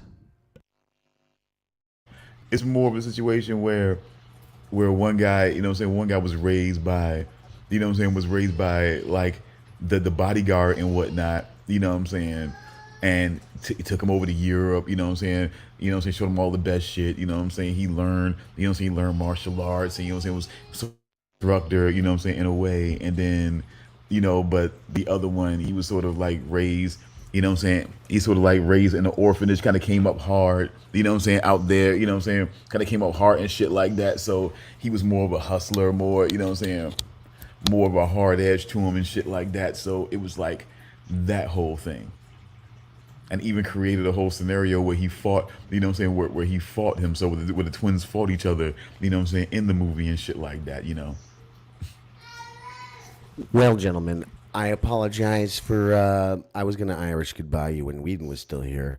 I'm super late for my day, and if it wasn't for fucking Dingbat declaring super war, I just double triple down. He won't stop. Don't worry. It's gonna keep going with him. It's gonna keep on going with him. Tee-Hee. But You mean Charles, right? yeah, Charles, that fucking piece of shit. that jelly armed piece of shit, Charles Weeden, with his luscious thick neck. I gotta go, but yeah, and enjoy the rest of your show. And I mean, me and Stone have 2 episodes of Dark to talk about. you sure do. So enjoy, folks. And Lou, once again, go fuck your fucking mother in her asshole with the cock ring you can't please your wife with. Number 1. Number 2, go ahead and delete all my Jesus content, you stupid piece of shit. I can't say go ahead and delete everybody's content because that's everybody's content. But you're attacking everybody to attack me. So go ahead, delete all my shit. Oh no, not anymore, because now it's me and Charles's fault now because we didn't respond. You guys had 3 days to reach out. This is exactly fucking piece of shit. And look, you know what? The terrorist Lou wins. I don't want your guys' content to be hurt. So I thought you were going to stop at I don't want your guys' content. I don't want your fucking stupid content. I'm out, bitches. Fuck you, I don't want yours either. Down, Jeez. guys. Lou wins, okay? Damian, Lou, you are now property of Lou. I couldn't say that with Stone because there's cultural connotations that would not be comfortable. But you, and plus, maybe he'll be a better sport about it because you know what I'm saying. Fuck that. Anyway, I could be white, and you know what I'm saying. Our history, you couldn't say that shit to me. You couldn't say that shit to me. You couldn't assign me to fucking Lou. No. Well, I will step aside now, and you guys go ahead and go to the what is he calling it now? I'm not sure, but what he wants is for me to leave, and he will give you guys your content back. So I'm gonna go ahead and leave and go to work, and never ever do a show again until the next one. And you guys now will not have your content hurt. And so go ahead and guys get in touch with. Make sure he gives you back your stuff. I'm just gonna give this piece of advice as like a Dear Abby type. When someone is threatening you and gives you an ultimatum, and you're willing to compromise, they have to be willing to compromise back. So he can't stick to his ultimatum and say nope. I want you. We go do these rules first, then I give you back content. Nope. You have to give the boys back their content immediately. Within the next 30 minutes, return the content to these boys. And then you will begin your discussions with these boys because they no longer have a third guy here. You've killed them. You killed Jim Grintle. Lou killed Jim Grintle. Couldn't even get through it. No. Tee-Hee and Taha. Ta-ta and Tee-Hee. Okay? I'll see you guys never because Lou took you away. It's a shame, but that's it. You guys are his property. You're all sing your songs down the road as you go with him, and peace be with you, my brothers. Until the next time. Bye-bye. Goodbye.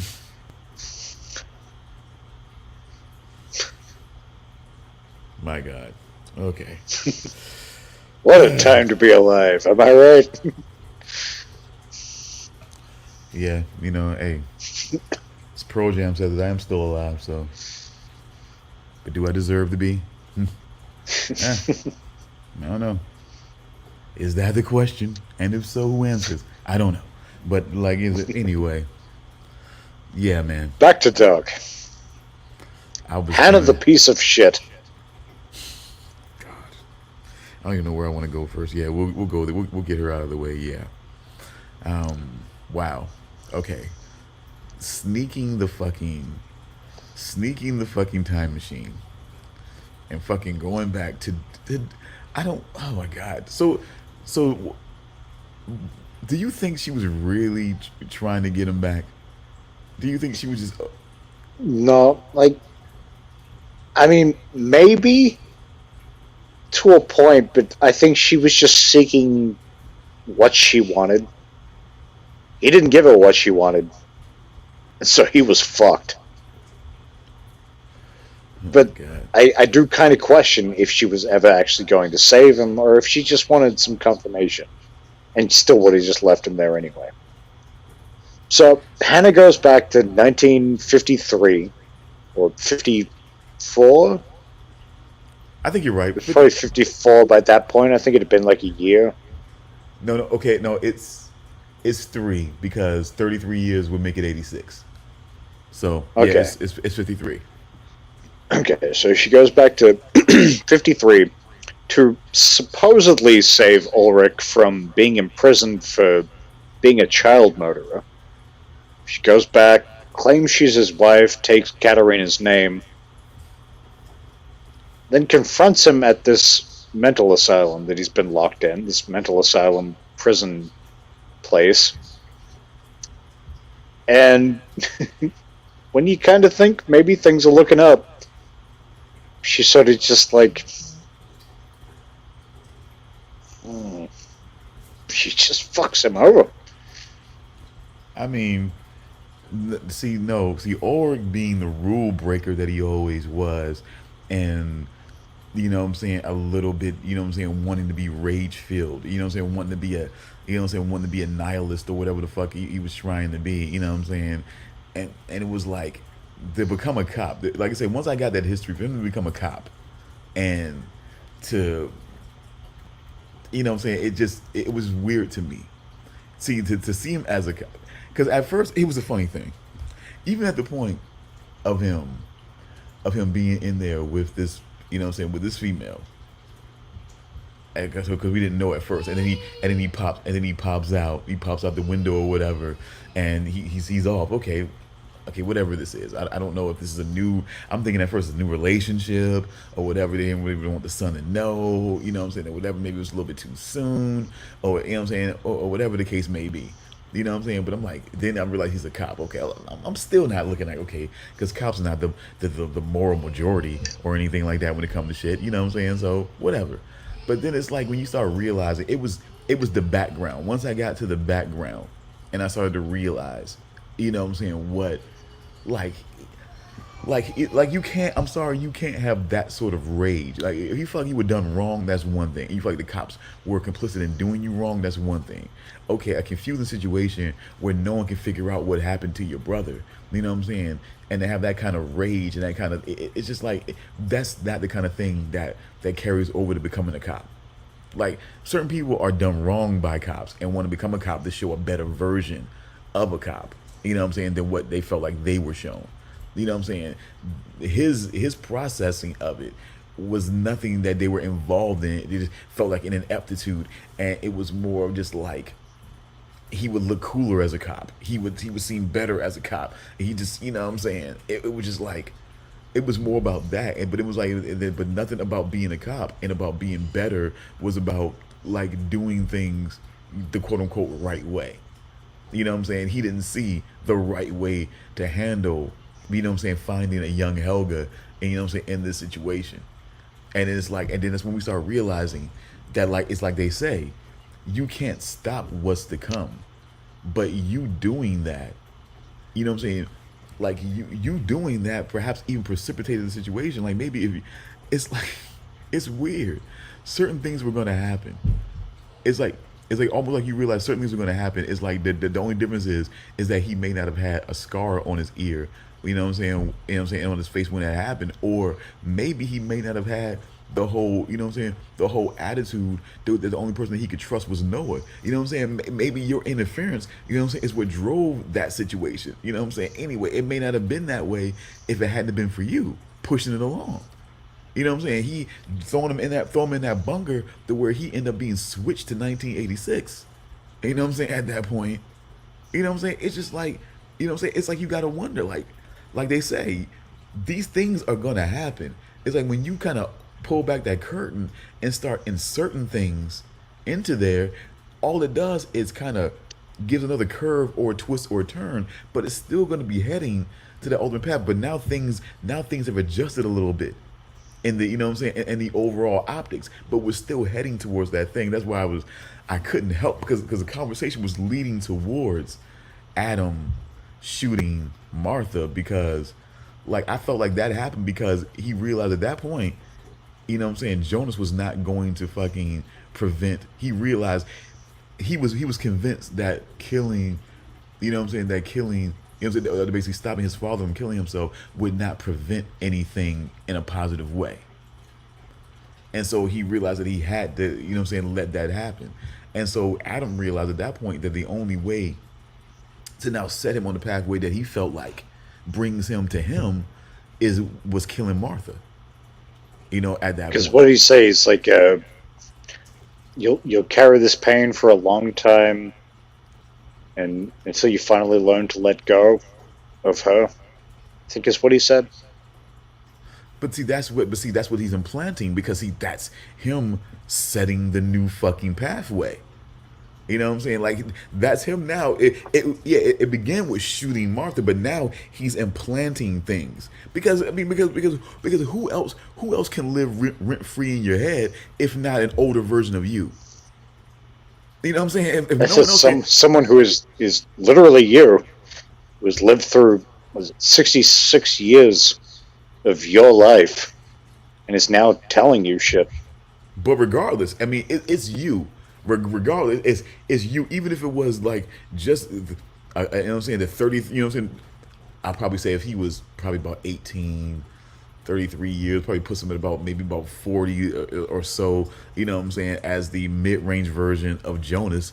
You know, but or we could say, see, really, we could say older Jonas because the older Jonas is it really becomes Adam. So we can say older Jonas, you know what I'm saying, and thinking about the guy with the beard, and but it's like, basically, I just feel like he can live, you know what I'm saying, he can live rent free in his head just because he can confirm that it's him.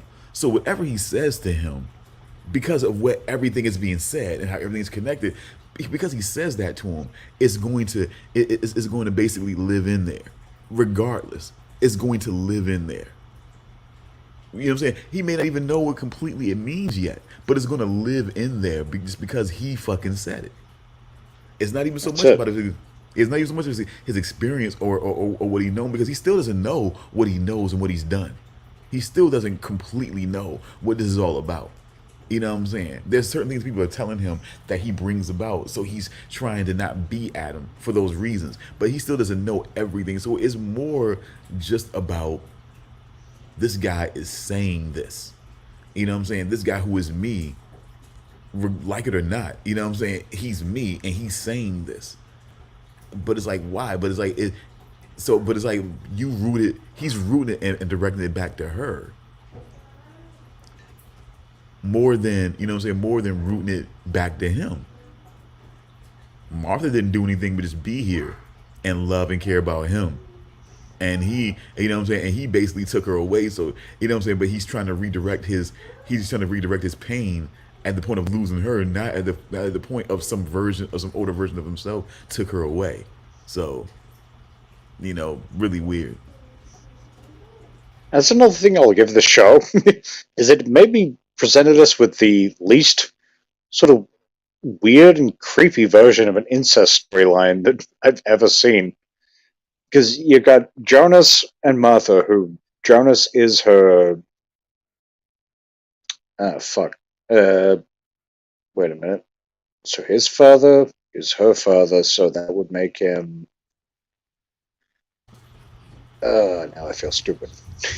No. See, that's a fun part about this. It's not about feeling stupid. You know what I'm saying? It's not about feeling stupid because trust me, I had to admit, and even people around me were surprised by it. You know what I'm saying? Like I'm like, I was really starting to get a grasp on this show. You know what I'm saying? Within the second season, because that first season it was just about kind of dealing with like let me get this whole layout of how this whole thing is working here. You know what I'm saying? Because I'm not even going to try to really dig into what this whole thing is because there's no way I'm going to be able to do it in this one season. Because obviously there's a lot more going on here. I'm not going to be able to really kind of give an overview of what is. You know what I'm saying? And that's another great thing about this show is even with I mean you have to have the time travel for a lot of it to for most of it to happen, but even without if you just ignore the time travel and just look at the connections between people, it's complex as shit. but The way just but yeah, you know just the but way you know what? everything intersects. But it plays a Terminator mind game on you because it's like you wonder how much did they know and when did they know it. You know what I'm saying? Like it's like we're all coming in at this particular point, but how much did they know? You know what I'm saying? Like when everything starts to happen, it's like what gets implanted, what you know what I'm saying, what gets taken away. You know what I'm saying? What doesn't, you know what I'm saying, what doesn't get added in. You know what I'm saying? When it comes to like when people go back and they start doing things and like because more than one person because it definitely it wasn't the thing that they were playing with like one person got to do it. It's like different people got to interact with different versions of themselves and other people that they care about. It's just like yo, it's like they got to interact in different ways, shapes, and forms. But it's just like is it and you keep wondering and I guess the third season is really going to answer those questions too. But how do you feel? Is it the town? Is it the town that really is the town the knot? Is you know what I'm saying? Are these families what create the knot? Is it you know what I'm saying? Is it the power plant or is it just the substance that creates the knot? You know what I'm saying? Like what do you think?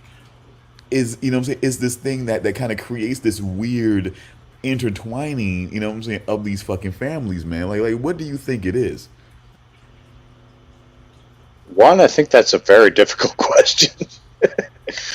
But Like I think the families have a part. I think the families have a part in it because I would say that's probably the most integral part of things. say again. I would say the families are the most integral sort of element, but that really is a tough question.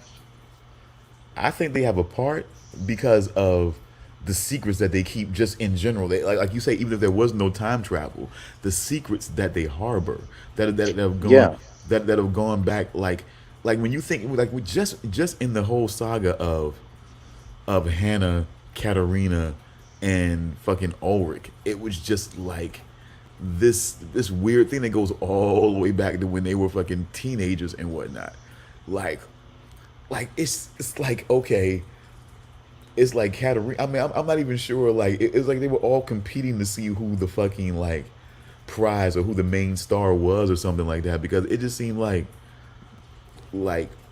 Hannah tried to act like she was okay being sort of like Katarina's understudy, you know what I'm saying, and whatnot.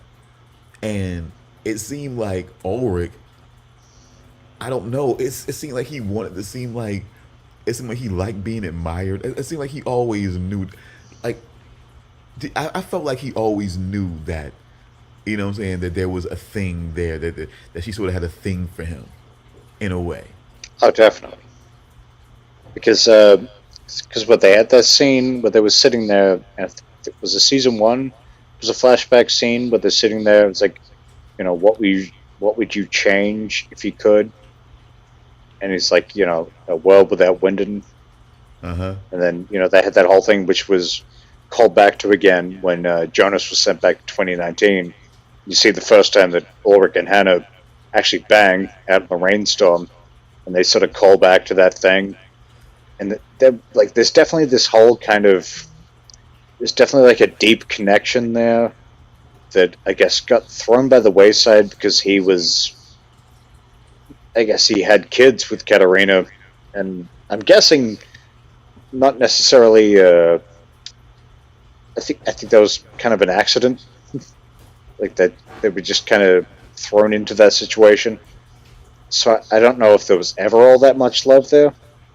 But him and Hannah was this kind of thing where it's like, yeah, like those two, there actually was, however twisted it may be, some kind of deep connection there. I just don't know. I just don't know. I just don't know. But then knowing both of the characters, it's also hard to say because they're both twisted fucks in their own ways, especially Hannah. But see, the thing is, it's like, see, here's the thing. With Ulrich, I think eventually, you know what? Overall, I think that overall Katarina did love Ulrich. I think she loved Ulrich for what he was at that point and what she thought. You know what I'm saying? They were probably about close to graduation. I think she was starting to love him because of what she thought that he was and what he was going to become and what she thought their lives were going to be. And she didn't think it was going to be a life with kids and that whole thing and having to sort of like, you know, do that sort of shit. You know what I'm saying? Like he always, like I say, even talking to Hannah about a life without Wyndon, it seemed like that was just a bunch of bullshit.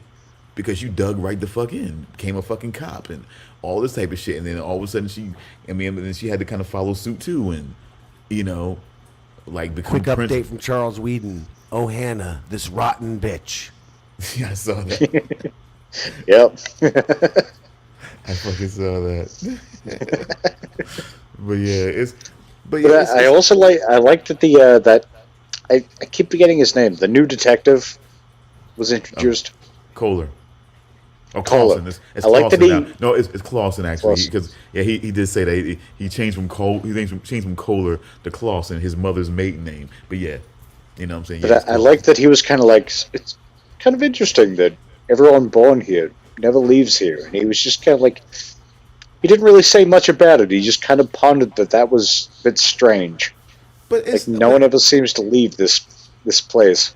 But that doesn't seem like it's Like, is there something about this place that keeps people here? I don't know. I'm not going to speculate, but it's just a bit odd. I always thought it was a European thing. I mean, I didn't think it was like widespread, but I think more so in Europe. I thought it happened like you grow up with, you know what I'm saying, you grow up, you know what I'm saying, in a certain place, or you know what I'm saying, your parents. I mean, it seemed like that when that, you know what I'm saying, when they went over to fucking Russia and shit like that. It was like in Tetris, you know what I'm saying. It seemed like the guy ended up taking over the, you know what I'm saying, the place that his parents, you know what I'm saying, lived in, and he grew up in. Like he ended up being there and like developing his family there and shit like that. It's like the same thing with them. It's like Ulrich's living in the house that his parents used to fucking live in. Yeah. You know what I'm saying? Like It's not even like you don't leave the town that you're in. It's like you pretty much stay right where you are that's what I your thought was entire life.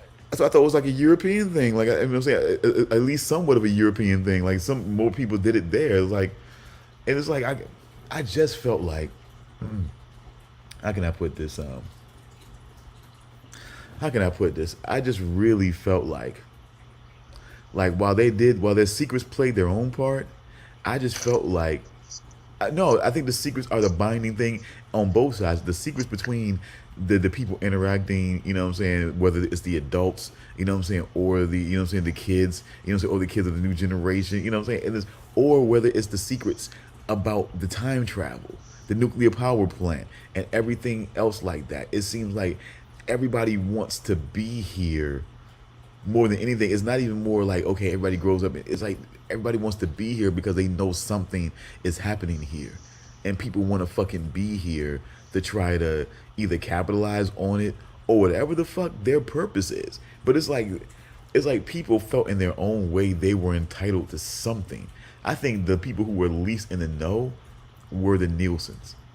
You know what I'm saying? The Dopplers, the fucking Tiedemanns, you know what I'm saying? The Tiedemans, you know what I'm saying? And actually the fucking Conwalls. The Conwalls and the Nielsen's were like the least involved in the goings on with the fucking time travel and the nuclear power plant. You know what I'm saying? They were the least in the know. Yeah, they were there. I think even in the timeline of the show, I think the last to find out pretty much anything. Aside from Ulrich, obviously. Yeah, their main part of being in the know was Michael because he's Mikkel. His main being in the know because he's directly involved and had experience with this whole shit.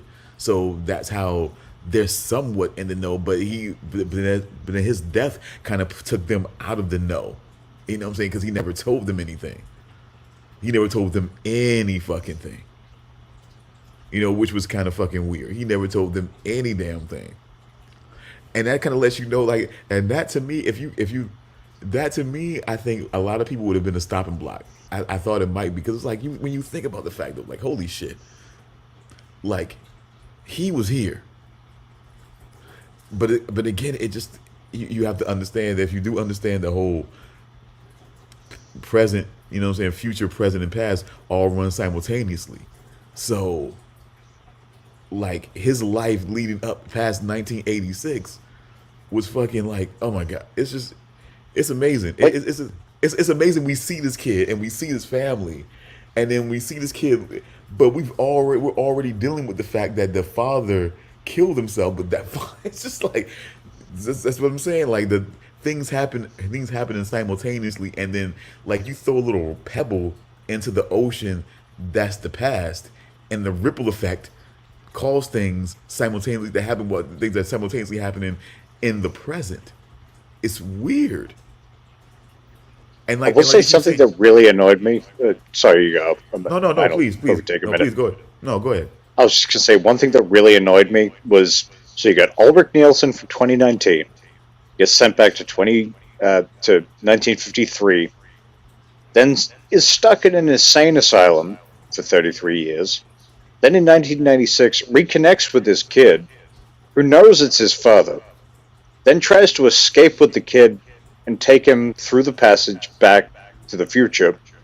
And the kid, when they get arrested, when he's almost at the caves, kid doesn't say shit. He just lets him get dragged away and doesn't be like, "Hey, that's actually my dad." He doesn't say a fucking word. For some reason, that really annoyed me. He just stays silent. I just, yeah, Like, I get it. He's been through some shit, but it's like he definitely There's only one reason he happily went off to the caves with that guy, because he knows it's his dad, and he just didn't say shit as they're dragging him away. I don't know if it would have helped, but he just didn't say anything. It's just a weird situation because then it's the cops. You know what I'm saying? It's the woman who's been trying her best to take care of him. You know what I'm saying, through this. You know what I'm saying, through this weird time. It's just who ends up just drugging him into a perpetual stupor so he doesn't fucking escape again. Yeah, it's just, yeah, that's that thing. Oh God. Yeah, this one is just. I think season 3 is gonna kind of just. I think it's gonna kind of give us a little bit more into those things, honestly, because because they really make sure that you know that it's definitely a thing, like it's like these 4 families and how they just intertwine in the weirdest of ways, and I mean it's like this whole situation is just weird and hard to understand and get your head around. But Katarina still gotta be a bully. Like this guy, this guy went from dealing with the suicide of his father to realizing that his father was in fact the kid that he's dealing with the loss of. You know what I'm saying? When him and his friends were out in the forest. You know what I'm saying? Martha, you know what I'm saying? Martha's little brother, a girl that he really cares about, you know what I'm saying? He gets fucking lost. He disappears. He's dealing with that, and then he goes from thinking he was the one who lost him to then finding out he was the one who took him there. Not him, but another who took him to the past. Hold up. So you telling me that you mean tell me that older Jonas, not Helga, took him? No, it was like a different Jonas. Remember, I think Mikkel explains it at some point. It was like you led me into the caves. Like you took me into the past. Whoa, really? Because there was sort of a moment where, I guess most. I mean, it's complicated, but let's say the current day Jonas loses him, and then a different version of that same Jonas, which isn't one of the older ones. So I guess I'm not sure exactly, because obviously it looked enough like current day Jonas to trick Mikkel into him taking him into the cave, because he tells him, he's like, "Hey, there's something out here in the woods. We have to go back this way, back to the caves." Then he takes him back to 1986, leaves him there, and just kind of disappears. And this is where, I mean, so his neck is healed or healing. I'm not sure. He may have just been hiding it. Okay. Damn. Oh my God. Where did I? Oh my God. It must have been something that I did that distracted me, and I fucking overlooked that fucking part. Wow. This is like Charles said. The fucking oh shit moments keep abounding. I guess, you know what I'm saying. They just keep coming at you no matter what you do. No matter what you do, I guess. But It's And just, then I yeah, mean, did you say you're watching it like the way I'm watching it, like German with subtitles? I do the English, and which I kind of realized was a tactical error because I did the English dub, and then just to make sure, because sometimes they're talking to be kind of quiet at certain points, so Hmm. I put the subtitles up just to make sure I can catch every detail of what they're fucking saying. But sometimes the script, as is, what I'm saying, as they do in the English dub, it's different than what this is showing in the subtitles. Sometimes there's just certain slight variations of what they say, just slightly, you know. Because yeah, just watching it in German with the subtitles. That's the only bad thing about it is I can't look away for a second and get distracted. And if it's in English, you're hearing it in the background, you're still kind of processing it. But if you're watching it in German with subtitles, you have to rewind if you miss something because it's like I don't understand what the fuck they're saying. I have to see the words. But sometimes I forget that I'm watching like Netflix or something. I'm thinking like watching TV, so it's like, God damn, I gotta do something. So I pull myself away, and I'm thinking, okay, I need to pause this real quick. And sometimes maybe at a moment where I think it's not, I should have known better. I just should have known better. You know what I'm saying? With this show, I should have known better. You cannot just fucking walk away from this show and risk missing details. You cannot do that. Like holy shit. Oh, and by the way, just so we're not being completely just aloof, you did happen to look over at the comments, correct? I am now. I actually haven't in quite a while. Oh, let me see. Background looks great now that fucking Jim is gone. I'm Luke. I have fetal alcohol syndrome. Oh my I assume god. that's what you're trying to point out. Uh-oh.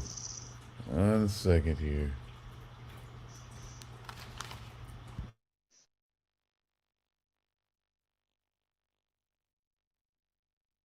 It's a private chat comment. Someone's still lurking. This fucking guy.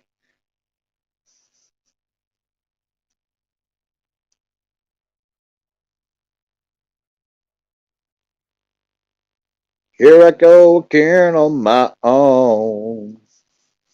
Going down the only road I've never known. Ever fucked up All that right. in several ways. Yeah, I'm just like, oh my god. And then it's like as soon as you know what I'm saying, Jim came up there. As soon as Jim came up there, all of a sudden it was just like, boom, no more. I thought it was gonna be a back and forth, and then it was like, nope. He just retreated at that point, I guess. Oh my god, but but this damn thing, I mean, I can't wait. I honestly got to be. I went into season 3. You know what I'm saying? A little bit. I did. I was going to, but I was just like, I'm already gonna forget enough about season 2. I'll just hold off. Like, there's not a whole lot I can forget about season 2. I mean, because that shit is It's not just even like it's like not saying it's forgettable by any means. Just my memory sucks, and there's so much going on. I'm amazed I like, remember as much as I do. and like I said, I process a lot of stuff, and just like when you fill up a glass or whatever, like some things will spill out when you keep filling it. But it's just like with this shit, it's just like, man, it's just so much stuff that I can just go back and just think about what was like locked into it. It's just like it's like I just feel like in a way I understand how the world, and even I understand how the world would take the side of Katarina, and how she came at fucking Jonas. But I still say, like, there's no way that this kid could have known that.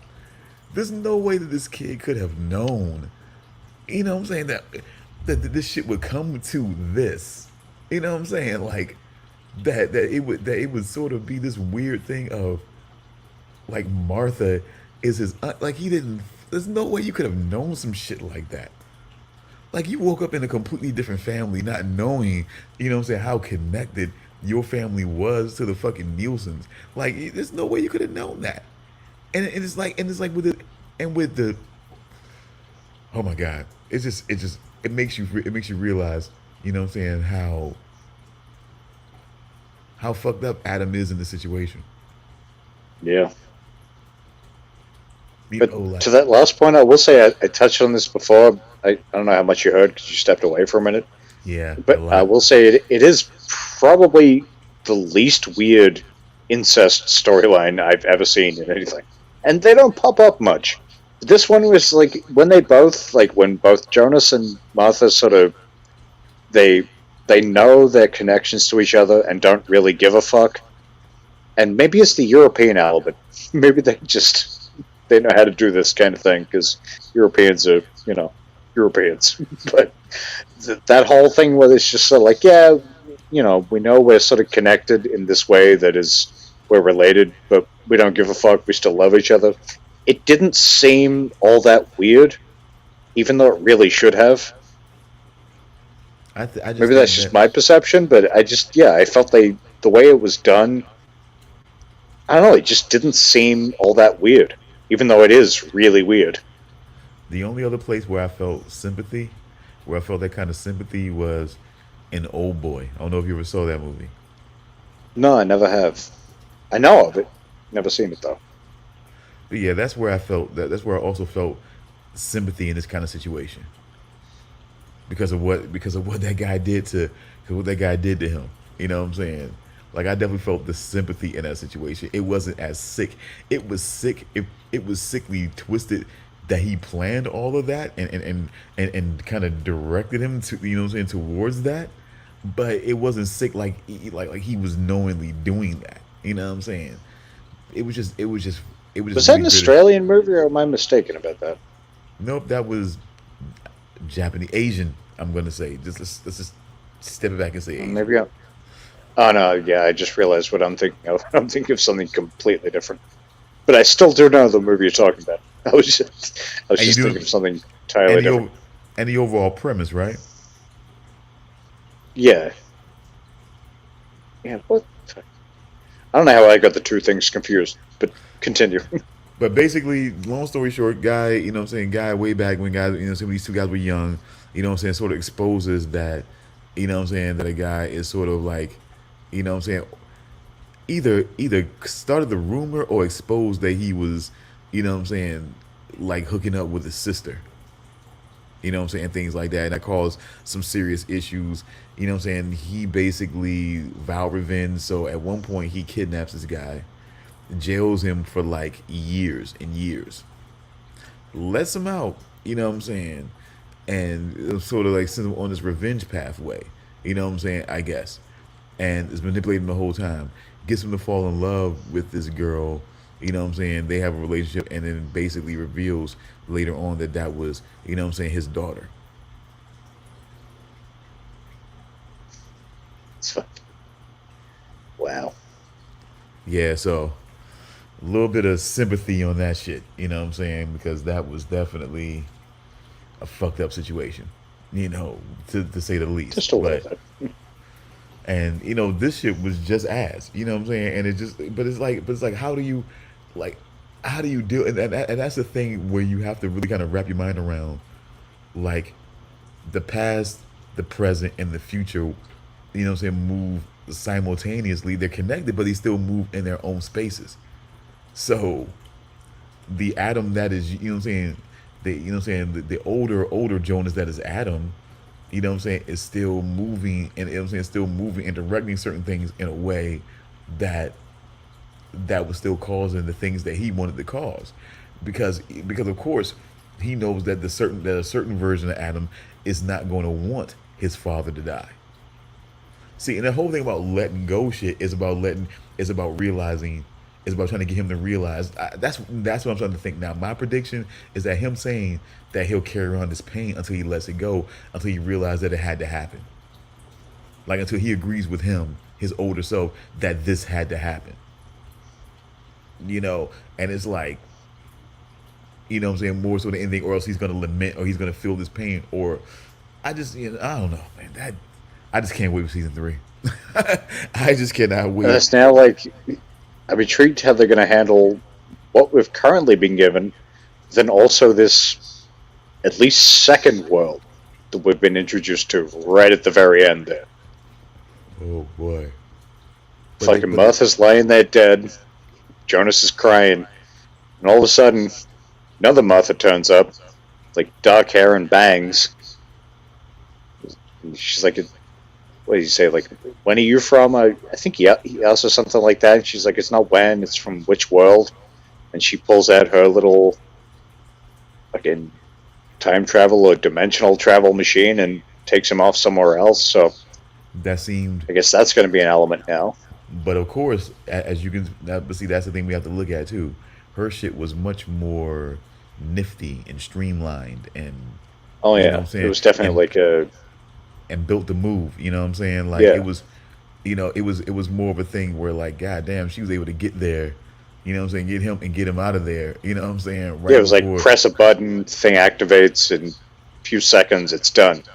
Not like the old one where you got to insert the thing slowly, wait for the things to pop up, wait for things to spin and shit. Like no, this was just done. And so now you are we on the same page that okay now how okay no how much have you delved how much have you delved into season 3? Not at all. Not at all. Okay, then I'm not gonna do any of that. Okay. See, this was me last week. We're talking about season 1. I'd watched 6 of 8 episodes of season 2, and I was just like, oh, I got so many things I want to say, but I can't say. Yeah, so we're not gonna be fucking around with that right now. But I guess at this point, man, we've done. I was honestly surprised more than anything. If I could just kind of do just kind of a recap, I was kind of surprised that I didn't think. Like maybe I need to re-educate myself because I mean I saw The Evil Dead. I saw it. I remember it. I saw it. I watched it, and it. I felt like,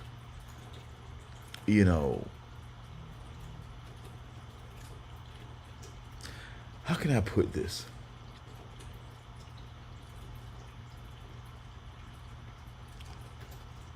How can I put this? I definitely enjoyed the Evil Dead series, but I felt like, Did you ever see the TV series? yes, I've seen a few for sure, but I just felt like the balance of humor in it. Like I felt like when it comes to horror movies, I feel like I've always felt like there should be the scale. It should tip a little bit more toward the horror, a little bit more towards the scary than the humor. The humor should be there, but I don't think it should be on a even level, because when you do that, for me, it made it less scary. It made the Evil Dead movies less scary for me. It made Army of Darkness less scary for me. I mean, Army of Darkness, Was it's meant to more be like lit. it's more of an adventure movie with Yeah. horror. I mean, adventure comedy with horror as part of it, that one. Yeah. But I think Evil Dead was definitely trying to, and I could definitely see the visceral and the way certain things, I mean, like when they got it, when they tried to strike at people and the way they got, I mean, like the cheese grater where it would definitely make other people cringe today. Like I've seen shit where I think they did to somebody's fucking ankle in the shit in the Evil Dead movie that was just like, oh my god, I think people might fucking faint. If my I memory- kept seeing the cheese grater teased as just been like, I was thinking like, this is going to be this fucking like insane thing, but after Evil Dead 1 and 2, I kind of thought that was kind of child's play, really. I was expecting, based on that, I was expecting for her to really, like rip like a flap of skin off. Yeah, saying? or several. Like, I thought that was going to be a lot more intense than it was. Yeah. And I Because- also, I kind of thought this one was going to bring back a bit more of the humor. But there wasn't really, it was pretty much still just straight up kind of serious. It was tiny bits here no. and there. Because I thought it was because it's like she kept calling her a groupie, whore, and she kept getting really pissed about that. She kept getting really pissed. That was good. I am not a fucking groupie, you bitch. I'm a Tartek. Like even at the door, she was like, say, open this door like you'll be your legs, your groovy slut. I'm not a groupie, you psycho bitch. That was good. I'm like, bro. That shit was. Oh my god, bro. That shit was funny to me. And you felt you felt like I felt like it was more. I felt like it was more of a callback. So you felt like they were trying to make the sister Beth more like an Ash type character. Sort of, but I think it was kind of like the reboot. It was a little bit of a failed attempt to do so. Like, I just don't think, like, I think they're kind of trying that, but they just, unless they really go full out with it like the original two movies and actually make a defined, like, Ash character, I don't think it's going to be possible. They seem to kind of, they just, yeah, they half-ass it a little bit. Like, they're kind of like, yeah, we're presenting you with a hero, but it's just not, it's not quite what you would expect when you think they're kind of trying to make like an Ash-type character, but they never really, go all in with it, which I think is the mistake, if that's what you're trying to do. Like, I kept seeing when the movie came out, they're like, oh, the sister that wasn't the possessed sister, like, oh, she's going to be a horror icon. I was like, she was good, but I wouldn't go that far.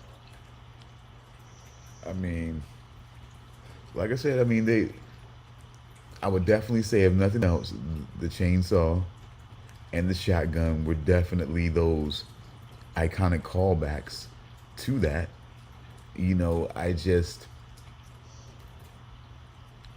Again, it just kind of goes back to doing less with more.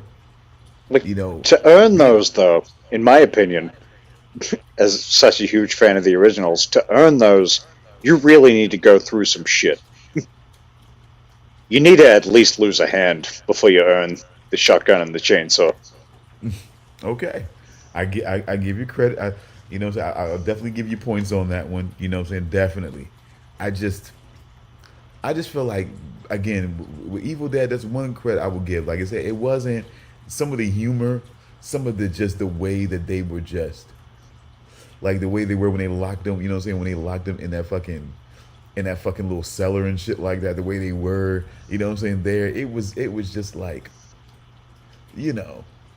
it like some of the humor was. I kind of wanted them to be, less silly and just more like what they what they were trying to do in this, in this Evil Dead Rise, where they kind of made them, where they kind of try to like play into the fact like they sort of had sort of like this psychic ability or psychic connection in the situation. You know what I'm saying? Where they were able to kind sort of a hive mind kind of thing, or they were even able to infect things. You know what I'm saying? Like even to infect her phone and shit like.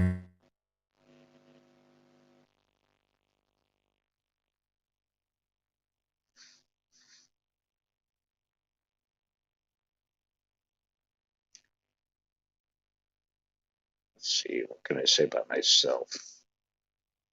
Yeah. You good? Sorry, yeah, I'm back. No. I'm trying to think of what can I really say without Stone being here? Well, go ahead and give it a shot. Most things that come to mind are just but yeah, I like the hive mind thing was always kind of an aspect. It just they never really hit on it so heavily as they did in this one. Like there was always kind of that thing where the Evil Dead is just this sort of it's everyone and everything that it affects. Definitely. But this one they really hit it real hard. But I always felt like it was more than one spirit. I mean, yeah, they were all connected like a team, but I always felt like it was more than one spirit though. Yeah, it wasn't like it never felt so much as like it's literally all the one, almost like it's almost the one spirit kind of thing, which they seem to do in this one.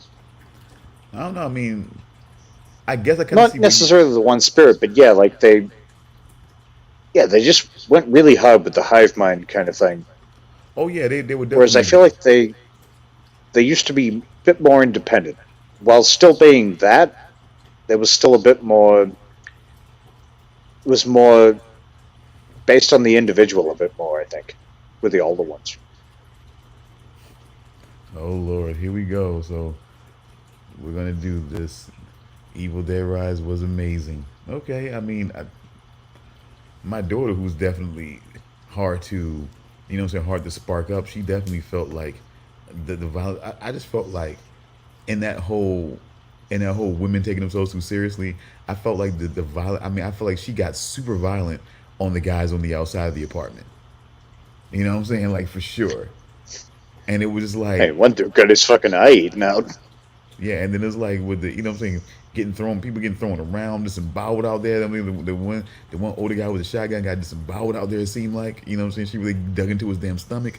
I'm just like, it's just like, but it's like with the kids, it was like, yeah, there were tense moments where it seemed like she might do something, you know what I'm saying, to him, you know what I'm saying? But it's like the way she ripped old boy's throat out, you know, the way she ripped the flap out of his throat out before, you know, before Charles him aside. I figured she could have easily did that to, you know what I'm saying, to little fucking Cassie there. You know what I'm saying? You know what I'm saying, when she grabbed her at the door, you know what I'm saying? She could have easily just, you know what I'm saying? Like just real quick, you know what I'm saying? Blood everywhere, you know what I'm saying? Little kid blood everywhere, you know what I'm saying? I'm just saying, like, it's maneuvered because a mother can't do that, yeah. But mothers have never fucking like I've never fucking like knifed their own kids, or never fucking like you know what I'm saying, subjugated their own kids like that, except in these weird dramatic shits like Flowers in the Attic, you know what I'm saying, or whatever, you know what I'm saying. It's just like it's like weird dramatic shit like that where it's always somebody else's fault that they, you know what I'm saying, that they treat their kids like shit. You know what I'm saying? It's like this right here, female empowerment would have been be a psycho mom for real, like, you know what I'm saying, like us, like the guys do. Kill your kids. Kill your kids on screen. You know what I'm saying? It happens in real life. Kill your kids on Come on now. screen. Don't be afraid. It happens in real life. Women kill their fucking kids. Like in fucking the original Evil Dead movies, Ash had to decapitate his girlfriend. Then in 2, he had to cut her head in half. Then cut her body in half because the body went after him. Like, come on.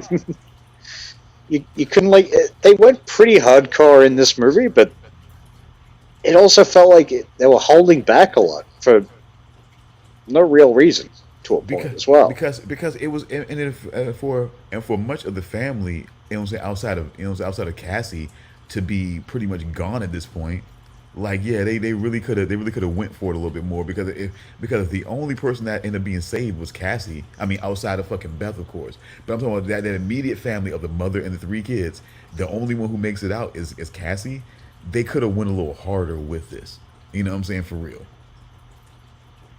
I'm just feeling like I thought, and I talked to Jim about this at one point. I'm like, I think if anyone should have survived the movie, if anyone like it should have been just the little girl. It shouldn't have been the 2 of them. It should have been just the little girl. Because then you can kind of set up the next movie. maybe. Like, there's a lot of options you've got there. But I will say, our discussions before the movie came, or before we got the chance to see the movie, we did get what we wanted. Yeah, It was just the one kid that survived. I would definitely say that. I thought I would get it by way of the psycho possessed mom. They maneuvered around that because I agree. they moved around that because #MeToo, #Time's Up. You know what I'm saying, or whatever. You know what I'm saying, but Because you know, they were pretty safe from her for the most part in that movie. Like, once she was outside in the fucking hallway, they pretty much didn't really have to worry about her so much. the only halfway sinister thing that was done by her to one of the kids was when she fucking took the tattoo, you know what I'm saying, inked it with her fucking blood, you know what I'm saying, and then scraped across her fucking face to sort of infect her. You know what I'm saying? Like, that was the only sinister thing that was really, really, you know what I'm saying, done to the fucking kids, man. You know what I'm saying? Seriously. Yeah. There was nothing truly just completely visceral done by the mother. Yeah, so So, how are we feeling right now, man? I mean, I feel good about what the show has done today. I mean, do you want to talk a little bit more on this, or I think we're good. Like, I will say, and I've already said this, but I do think I enjoyed Evil Dead Rise more than I didn't like it. I got a lot of issues, but for the most part, I did really enjoy it. okay? I definitely did that. I like to bounce lights off of my daughter, so when she really feels like she was sort of like really pulled in a way, so I definitely think they tried to go for it because you can't keep because people are realizing you can't keep fucking with these classics if you're not gonna go for it somewhat. Now, while they could have went for a little bit more for some people's taste, probably you know what I'm saying, even mine, but overall, I you know what I'm saying, I was definitely entertained. I definitely feel I like will say one thing: they chickened out with the elevator scene. I felt like they were going to go with hashtag like me the tree too, rape scene. hashtag me Yeah, too, exactly. hashtag times up. Sorry, well, keep telling you about that. Hashtag me too, hashtag times up. You know what I'm saying? Because I even saw an article about that at one point. It's like, oh yeah, Sam Raimi's Evil Dead is a classic, except for this one scene. I knew exactly what scene it was before I read the article. Like, how do you? Yeah, people fucking stink. It was one of the greatest scenes because it does. It's just a pure example of how fucking malevolent and just evil the Evil Dead is. yeah, you know, again, you when you sit around the females a little bit, it's got to be a little bit less about that, and you know what I'm saying. It's just the way it is, man. It's just the way it is. But I definitely think I It does. enjoy. It gives me hope for the future, though. This one, I will say, like I do hope in future movies they go just even more balls out. Just keep ramping it up. Hopefully, I mean, if they want to keep people interested, you know what I'm saying, they definitely should. So that much I will say. I definitely enjoyed this 3 hours. It just didn't seem like it was 3 hours doing this, man. I definitely got Not, to say that. not at all. You know, it definitely didn't seem like a labor, you know what I'm saying, doing this show. I wonder why. I'm Hmm. I'm just but we are the And final two we right now. started an hour and a half late too, Yeah, true enough. And we because that and we start fucker Charles Weeden wouldn't wake up. and we started out as four, and now we're down to the final two as we end this show here. You know, we were the final two guys left here to survive. You know, for different reasons and things like that. Somebody had to go on and catch themselves up. They were caught in a different loop in the timeline, and they got to fucking catch up. You know what I'm saying? And the other guy, he's now dealing with a single Puerto Rican, you know what I'm saying, male situation. You know what I'm saying? and this whole thing. So you know he's got to deal with that. So I guess he had to get out of here. So it just it kind of came down to us, and we saw this thing through. You know what I'm saying? We are the final guys. You know what I'm saying at this point. So you know, you have anything you want to say before we close this out? Say thank you to everyone for tuning in to Tee-Hee TV and whatever we call it next week, if we change the name. I I'm don't happy think with so. it, but I I came don't up think. with it. I don't think I'm so. biased. I don't think so. I mean, I'm willing to be outvoted. I'm willing to be outvoted and willing to do that. I came with an idea, but everybody seemed to like this, and you know what? Hey, fine. I'm good with it. I don't hate. I don't get attached and hate names as much. But this right here, it is fun. It's fucking fun. I haven't heard anything like it, so it's whatever. Is it gonna be And comedy? Are we gonna? like, does it not describe exactly what we do?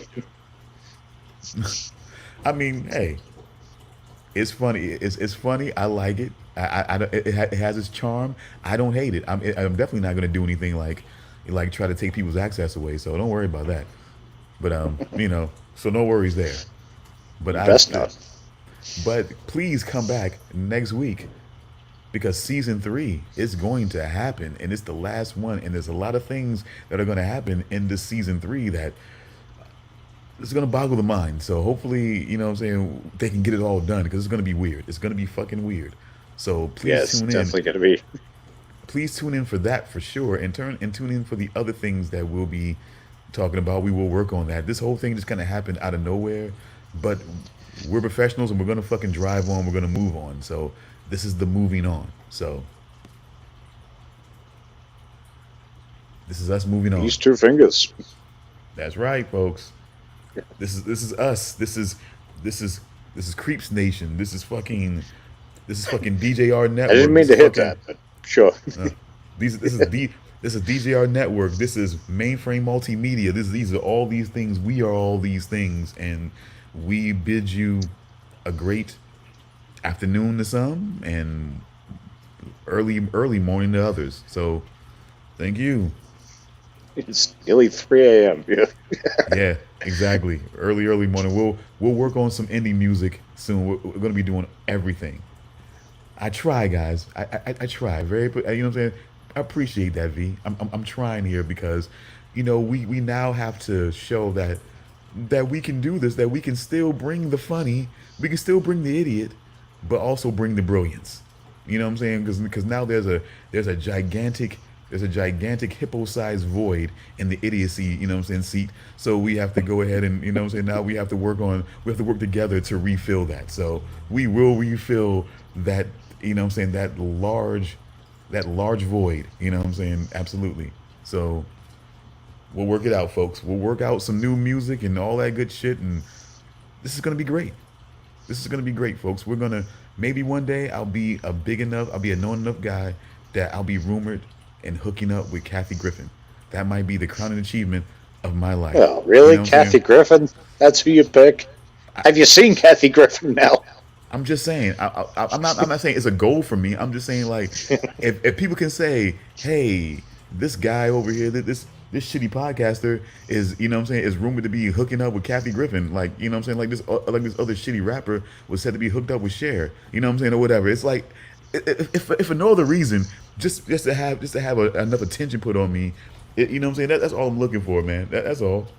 But any press is good press, all that. But my bad, man. Oh, you said. Gotta get on the way here. I got other people coming at me now. My bad. All right. But basically, oh my God, yeah, she's. You know what? When you put her, I don't know how you feel when you look at her past, when you look at her history, Mary Steenburgen, her history, and then when you look at the fact that when you put her alongside of Fonda, and and the other ones, yeah, you would want to hook up with her. That would be the show. That would be the show. You know what I'm saying? Mary Steenburgen still looks pretty damn good. Yeah, she does. I'm basically shading her to shade her co-stars. That's all. But you guys have been fucking great. You guys have been fucking great, and yeah, your void is big, but your penis is small. Have a good night, folks. That was for you, Lou. Have a good night. Until next time, Tee-Hee. TV.